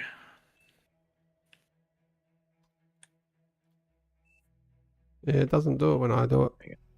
It's definitely going to be an in-game player. Good day and welcome, ladies and gentlemen, to King of the Hill on Special Hot Stepper, the map with more metal than you know what to do with and more peasants than the kings should be able to handle. Couple of nice little alleyways for everyone to make their way through, lava dropping at 10 minutes, air off, couple of the long-range LRPC and buildings off. Small rules like do not use structures offensively, but thankfully there is so much space between the kings and the peasants, it is hard to do that one on this map. And let's see how this one runs. Joining me in the casting booth is Twig, and in-game is Tank Tom. Hope you guys enjoy this one, and let's hit this off. Some strong kings in the middle of the map. Maladay, who did fantastically in the previous game, managed to get themselves 3 APHIS before the 10-minute mark. Bit of a different scenario, but still should be a very strong showing. We've got some dodgy person on the left-hand wing, probably not going to get anything done, completely useless. Tank Tom in the red trunks. And then we have a series of other a mix of experience and inexperience in at the middle. I'll be excited to see how Paulmont plays this one out, Oratab as well, and then a few players around the outside who defense is going to be key. We're also joined by Flash, who I do believe has sat right at the top of the leaderboard once before, so should be a very strong showing out of them. Big map, big plays. We'll hopefully see. The typical builds for the middle, so Teriyaki, Philo, you got 5 geos that you're accessible, have access to. Every other player, every other king has at least one. Let's just zoom in on Tank Tom. I was joking about Tank Tom being absolutely useless. No, he knows this too. He knows that the tanks don't go Done down. this with vehicles before is the issue. Some ramps you can go up and some you can't with vehicles. Yeah. That's going to set him back a bit. And you reclaim. That is going to cripple me. Well, reclaim your vehicle, lad. Yeah. I have done that on that exact spot when I'm practicing this with Chronographer. It is a problem. On the plus side, he did get 800 metal from that 570 spent on the vehicle lab. So all is not completely lost in this situation. It's just going to be a bit of a delayed start. Thankfully, Tank Tom's main job is going to be defending 2 lanes, this one here and this one here. So as long as he can do that adequately, it should be a-okay. And looking around the outside of the map, it's not like he has any real competition at all, not zooming into a particular player that may or may not kick his ass. That is terrifying. You don't even know who it is.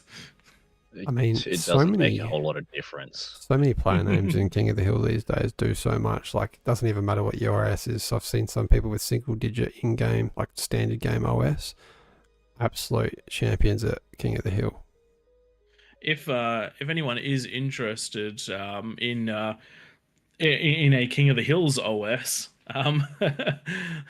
if that's something that becomes a priority in the dev list, I would not complain, though I doubt that's gonna happen. Oh dear. Arcade though, that'd be a nice OS if someone got an arcade OS. I'd love to see custom games in this like we see in StarCraft that can do that. Anyway, while I've got everyone's attention, let me know in the comments, do you like these special hot stepper maps? It's a bit more of a T3 slugfest than a lot of the other ones, just because of the metal around the map. That reclaim, even though it is a little bit on the slower side to reclaim, it's still 10,000 easy metal for everyone. Astro Boy asking, how do we get the game? The game is not on Steam yet. You just have to go to the Beyond All Reason website and download it. It is a free RTS game. So all you need to do is make an account once you've downloaded it, log in, and you're good to go. The game has a huge amount of depth to it. I love from the 2 different main factions, Cortex and Armada, you've got similar but different units to play with, similar but different balances to go along. 8v8s is a very strong, it is in our experience one of the most popular game types. But we also do a lot of, on Wednesdays, we do a co-op versus AI. So if you're hesitant to start on your own, jump into our Discord and join us similar time on a Wednesday at night for Australia. And we do try to make those lobbies beginner friendly. However, we do prioritize people that are in the Discord. So just be aware of that one. Some T2 co-op coming out on the right hand side of the map. They are prioritizing that 6.4 mechs, which is going to be a big chunk of fuel for the team. Twig, what were you saying? I was just saying, I love seeing players that haven't seen this game before and just come across it online. It's like, how did I not know about this? You're in for like a treat once you download the game. It is pure joy, in my opinion, apart from when you're absolutely experiencing chaos that this game can also come. Can be quite stressful. Look, King of the Hill is not necessarily representative of a normal game because we have bonuses going on, weird matchups, all that sort of thing. We have air switched off and and LRPCs switched off, so the unit selection tends to be very efficient T3 when it comes to late game. So you're seeing less in the way of juggernauts and other big super units that can win a game in an 8v8 just because they're so susceptible to the sheer number of D guns. But this is if you haven't played this game and you like RTSs, this is gonna be something special because we wouldn't be doing this for the over a year that we've been doing it. It wouldn't have kept us interested if it wasn't a game worthy of it. All right, we're at 6.5 minutes. The middle of the map's looking pretty good for the Kings. Teriyaki is going with a bit of a different build order than what I do. What I like to do is send constructors out in every direction and then drop some build power next to each geo. Instead, they're actually walking their way around, following it with butlers and building them one at a time. I do like that as well. I like the butlers. I also like that there wasn't an over-investment into energy at the beginning of the map. But build power is becoming an issue at plus 200 with 4,400 energy. The middle of the map is lagging a little bit behind in that build power they need. Do remember, there are T2 build turrets, so you can save on space. As the middle king, you really want to get up at least an APHIS by the 10-minute mark on top of those 5 advanced geos. And then T3, you should be able to get about, best I've done is about 6 or 7 demons by that 10-minute mark. But Armada here out of Teriyaki, so I'm thinking that's Razorbacks. Okay. Lots of eco available in the middle, and it does look like Tank Tom is getting his build underway. T2 coming down nicely, the advanced geo online. Peasants, you're going to have to be quite aggressive if you want to punch through these kings. They're ecoing very hard, which means that there is some good opportunities to break through. With 2 minutes left and 0 lanes and 3 lanes defended, there is plenty of opportunity to break in. Hot tip for everyone, build units, because one thing we've seen tonight is the peasants haven't built as many units as usual, and we've seen more kings wins because of it. not just light king wins, absolutely incredibly strong wins out of the kings. It makes it look like we don't know how to balance the game if there is no pressure put on the kings do not need to spend the metal on units. If metal is not spent on the units, it gets spent on economy, and the kings will scale like you wouldn't believe if that happens. So throw those T1, throw the spam in front of T2 siege units, get the big bulk of units rushing up lots of the ramps to try and break through, because there is plenty to break through. With 1 minute to go, the Kings currently have 11 offensive units built, and we still have 1, 2, 3, 4, 5, 6, 7, 8, 9 completely undefended ramps, and the others with barely any defenses. If you do happen to run into one of the kings, then you will be into one of the heavily defended ones. You'll be incredibly unlucky because there are only 3 lanes that will hold up to any sort of ingress. Unfortunately, though, units-wise for the peasants, we're looking at 220 minus the 25 in the map. So 200 for the peasants. That is not a lot to push up at the 10-minute mark.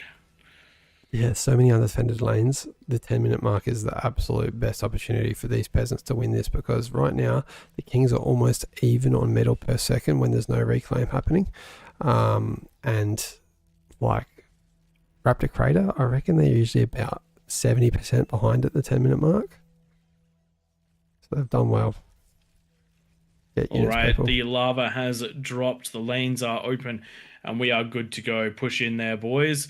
And hopefully there are still 1, 2, 3, 4, 5, 6, 7, 8 lanes completely undefended. So give it a good hearty shot. Unfortunately, just based on where the units are going, it doesn't look like it's going to be the open lanes that they find. Yeah, you gotta scout with those ticks every single lane so that you know which ones are defended and which ones are not, because there are a lot that literally do not have anything. Oh, there we go. Yeah. Looks like some players saw the defenses and have tried to find another way around. And this is a nice sprinkling of ticks that are going to get in nice and early. Any sort of setback, like destroying the build power or grabbing that lovely I know, conversion that's just about Cosworld. to pop into vision, this could be absolutely huge. Go for the... Go for the conversion. Yes, yes, yes, yes. That's huge. Completely shutting down cow walls. Basically no build power left. No conversion. That resets the metal. That's going to be huge, and the gap is open. But a demon's coming in to clear the way, spread those units out, and go, go, go.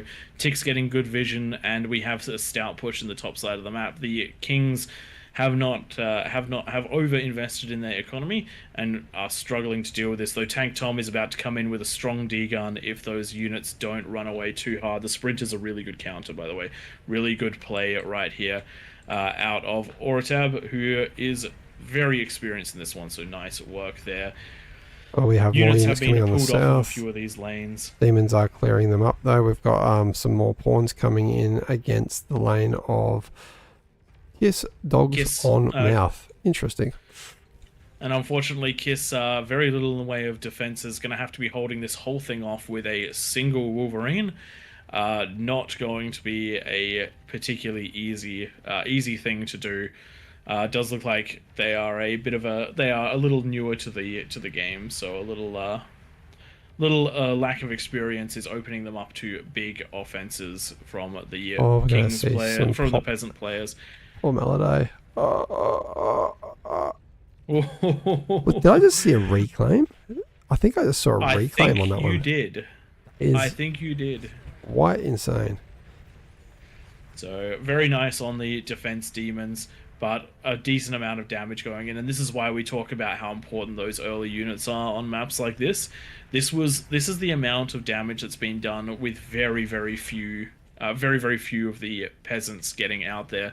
We do also have some Kings that have managed to push out. Tank Tom has got Fiends down in at the peasant spaces, and they are being very lightly contested. We also have Oratab sending out some of those sprinters, but they have been picked up.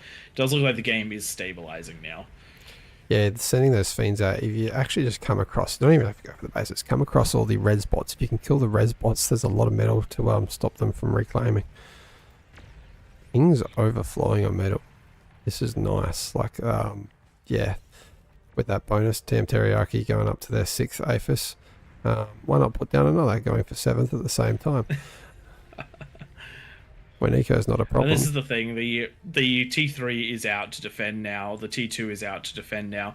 That little window that the peasants have before the Kings who over Eco come online is now somewhat closed. And that's one of the key things you have to remember. There will be Kings that over Eco, and if you don't punish them at that 10-minute mark, then they will have a really good time.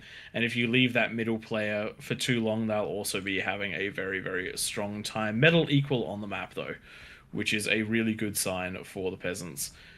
Juno used defensively right there to kill the spam coming up from the peasant side. Very nicely done, and I do like that. I'd love to see who was it that dropped that one down. Tank Tom's so close from killing that commander. Literally down to the last 10%. Unfortunately pulled that last Fiend away just as it might have done the finishing damage. But now we've got a bunch of T1 coming out of Orat. Actually, so that's sprinters. That's T2. Big T1. If he beelines that. The interesting thing about Thugs actually trade metal for metal quite evenly with sprinters. The problem is the sprinters might be able to run that line. It's going to depend on the density, and now they're getting bogged up. Oof. Actually getting stuck on the Thugs. But they have been able to just punch through. If they tried to trade, they would be able to clean up the army because there were a lot more sprinters than Thugs. But doing the right thing, it's the economy damage that matters, not the army damage. So running in and just doing the good fight. Players need to help clean this one up. It is a team game, so working together is much better. Quickly jumping down to the other side, those demons are out of the map. They are heading it down to the bottom of the map.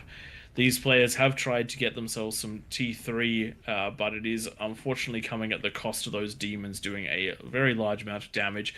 Comms getting ready to intercept, but comms are not always the best thing against demons, because the demons just ground fire and can do a lot of damage against them, but there is some good potential there. And MDXD is a player that I've seen getting some good D-guns before, so we will find out just how well they do. Big push on the left-hand side. We did have Cozy Wold getting cleaned up very nicely at the beginning, but they are now back into it. I do believe they were given a large chunk of units from the player in the middle of the map to help them. We're also seeing a Juggernaut push out on the top half of the map. This is where the com probably should have not tried to take out the Cataphracts and tried to get the Jug going. That's a big investment for a single unit that can be taken out by comms. And one of the things that we do highly recommend is that you use comms for this, because that is 29,000 metal that you can wipe off of the map. And when you're engaging at approximately equal incomes, getting 29,000 metal off the map is a very big deal. And the Jug is attempting to just blind fire at that advanced Geo. Has seen the comm though, which is interesting. That should be invisible, but it is not. There must be something providing radar for that shot. So comm not going to be doing exactly what it needs to, and this is going to get up and destroy this middle position. Yeah, it does look like the Kings are now starting to pull away in terms of the eco. The damage done so far and the scaling is allowing them to take this quite nicely. Again though, if the Kings are this greedy and they're not punished at 10 minutes, it doesn't matter what bonus they get, they will start to run away with the game if they are allowed to greed like crazy at the beginning. Yeah, and they've got a bonus that's 10% less than usual. That is because there have been less peasants, but still 40 players isn't a small amount to be up against. It is not. But players like Maladay showing just what it means to be a what OS are they? Being a 60 OS player with these demons just out there, out and about. But the snipers have been built to counter this, and the snipers are incredibly strong at doing exactly that. One demon, though, from the original attack made its way all the way around and has attacked from behind. Huge amount of damage. Must have been a non-invisible comm. Eco going down. Rebel knows comm not invisible either. It is going to get the D-gun, though. Surprisingly, the wreck of the bot lab is still there despite being degunned through. I reckon that happened right as it was exploding, so the wreck wasn't there at the time of the degun and placed in afterwards. Interesting little interaction. I don't think I've seen it before. Hierarchy of game control is something that always is interesting to see. It does look like the Kings are going to push out very hard on this right-hand side as well. Happiness has been left to their own devices to a pretty decent degree. They're now pushing out with a ball of 50 snipers and a couple of catapults with plenty of spam. 50 snipers with the energy to continuously fire them is going to be tough to deal with. My big recommendation for something like this is using defensive catalysts. Defensive catalysts will do huge amounts of damage to snipers. Arbiters also can do quite well. Catapults can do quite well, but just based on what they have here, some defensive catalysts might be just the ticket with a lot of spam just to slow them down as much as you can. I've just been so amused on that bottom right where Maladay is trying to push in, and MDXD and Rebel Node doing really good with their snipers to deter all those demons. So now they're going to pull back and build up in big numbers for the next push. And this is where the spam becomes super important.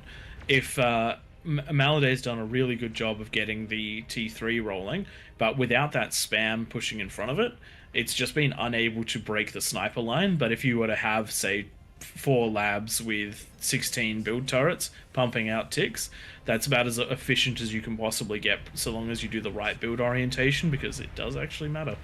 Are there any big ecos for the peasants coming up? Because that's what we need to see. We're seeing peasants falling. Oh, here's one here. I reckon up to their 5th APHIS now. Yeah, a few big ones. So peasants still definitely can come back in a big way. It's just it's a time thing. How long is it going to take for all these demons to push around the map from Maladay? How long is it going to take for who's this? Who is this? Happiness to move out there with their T2. Mass amounts of snipers and some catapults. They're actually doing really well. I don't know what's going to stop that. Trengo, cloak your comm. Cloak your comm. Oh no. Those demons are about to get a lovely comm kill in the middle of the base. And with the way that demons move around these triangle formations in the map, you can actually get like 5 or 6 of them with a comm from a pretty safe location if you do it just right. The snipers are doing a decent job, but they are getting ticked right now, doing the same with the banishers, which is what we need to see. That spam's going to make all the difference for that Maladay push, and it is. Unfortunately for the players trying to defend with spam, one of the reasons demons are so strong in this gameplay is that in this game mode is that ticks are completely ineffectual against demons. So your spam, any sort of spam, is almost completely ineffectual against the demons. So it is a real rough time dealing with it when you can deal with most other problems with spam. His demon's really working well. Some of the ticks are now getting through, but we need some snipers out here, and that's exactly what this player's going into. Is that Loki? Snipers are the play against demons, particularly when the spam is not keeping up with them. But you don't need the spam to keep up with them when you've got 3 of them in at the back lines, absolutely torching everything. Interesting, 10 energy storages for Loki. Definitely wants to make sure they've got that energy for D-guns. Unfortunately, does not have the positioning for D-guns.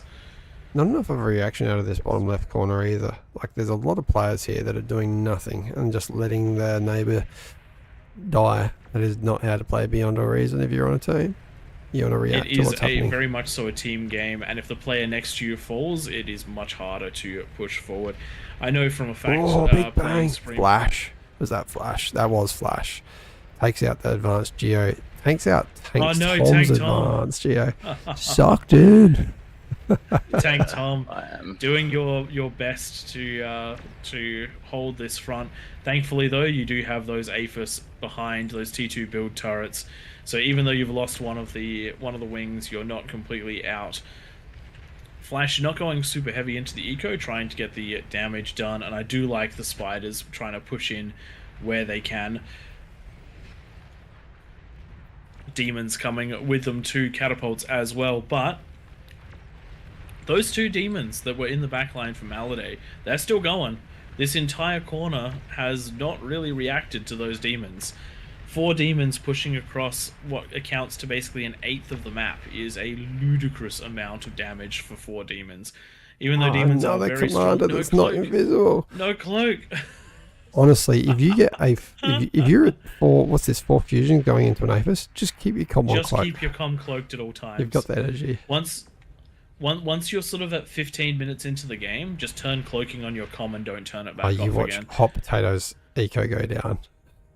He doesn't have long until that demon's around there. You watch. Hot Potato, if you're listening, there's a demon behind your base. Please don't lose to that one demon. He needs to put all build power onto his demon just to clean that up. And he's probably going to have a few more come because there is a Juggernaut and 3 more demons working around the same direction on the map. I like to see... Tom doing his best to defend spiders with arbiters at the moment. Oh wow, we haven't really been looking at the top half of the map. Happiness absolutely clearing house over here. Tom, there is an advanced Geo right there. Is he going to lose that one too? He is. Look, there's only so much I can do. This is possibly how embarrassing for AllReasonNoLogic. Don't let this be the lane to look. To fall. It's Hey, weren't you saying that there was some players that were too low OS, Tom? They're still standing. Look, no, I've been getting right. hit fairly hard with not a whole lot to. Yeah, you're not in a position with a lot of eco, and you have been hit a lot. But the top half of the map is doing a nice cleaning of house, just running the way around the map. That one demon is still alive, and it did actually clean up. Oh, you're kidding me. It did actually clean up Hot Potato. I mean, he deserved it. He deserved it. We announced This it so demon loud. it only says 91 91. kills, That's not but it chain has reactions. eliminated 10 players and is about to eliminate Flash. How does no one reacting to this? Bottom left of the map. One demon. Maybe this, if we cast this one, this is the theme of this. Oh, it is down to 16%. Oh my god. Reactions, ladies and gentlemen. You must react. And there we go. That is Flash cleaned up Oh, that one actually took as the out. last act of the demon. Wow. Wow, and that demon could have possibly saved this game because that lane is where all the damage was being done. But it has been, yeah, and it has been cleaned up. So it does look like the Kings have this one well in hand. One of the things which has been crazy, MDXD has done so well to hold the flood of Maladay back.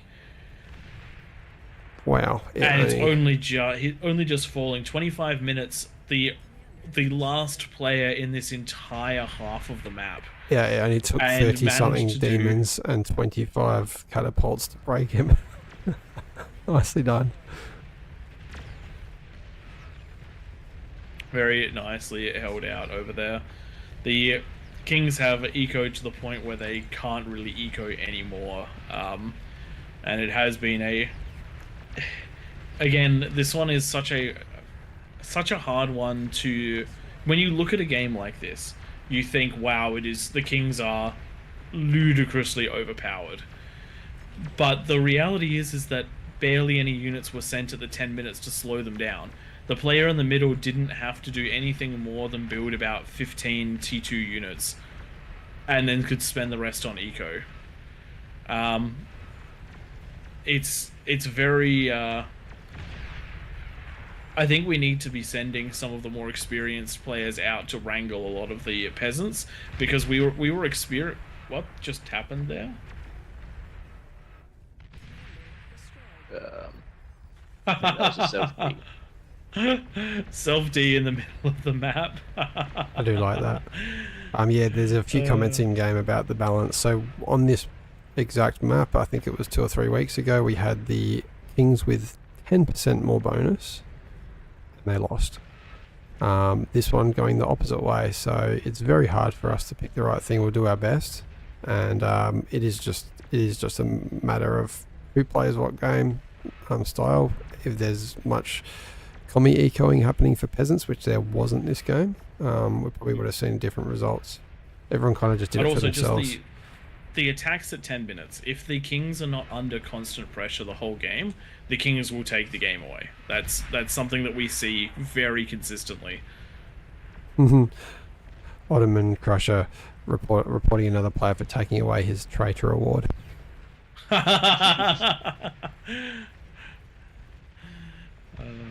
I do love the banter.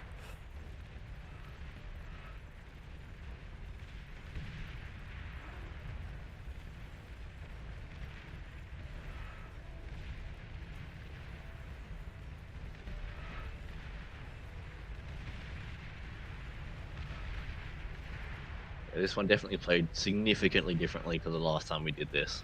Yes. And the first time as well. The peasants dominated the first one.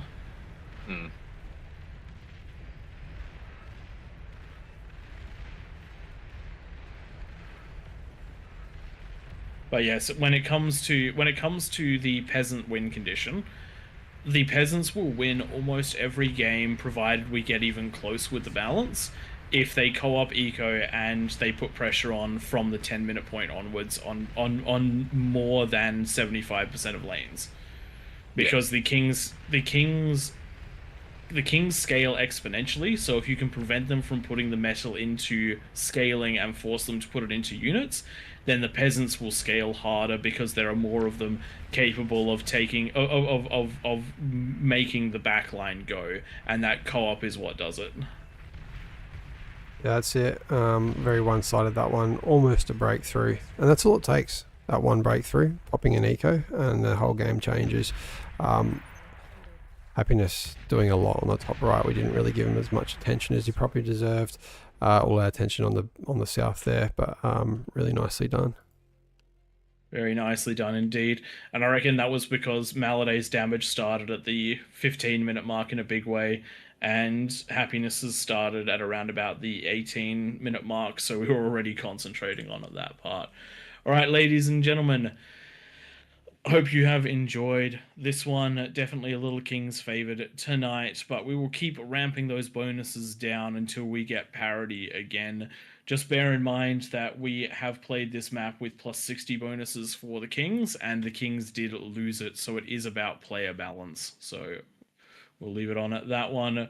I've been at Pradith from AllReasonNoLogic. Joining me has been Twig and Tank Tom from the same channel. Like, subscribe, comment. Let us know what you think we need to do to keep the balance from changing.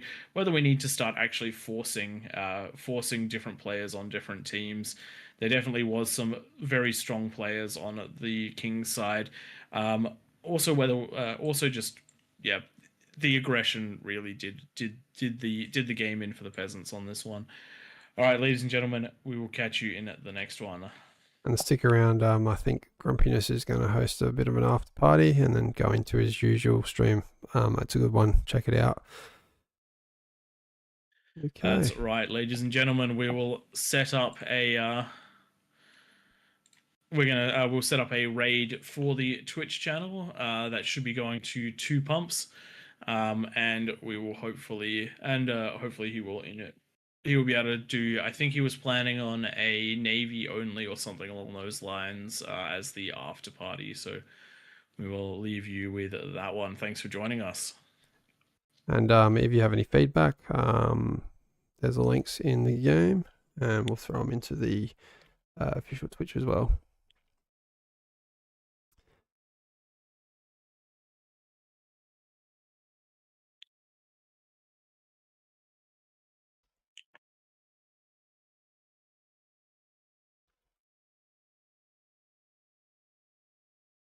If we can get a raid onto 2 pumps from the official, that would be good.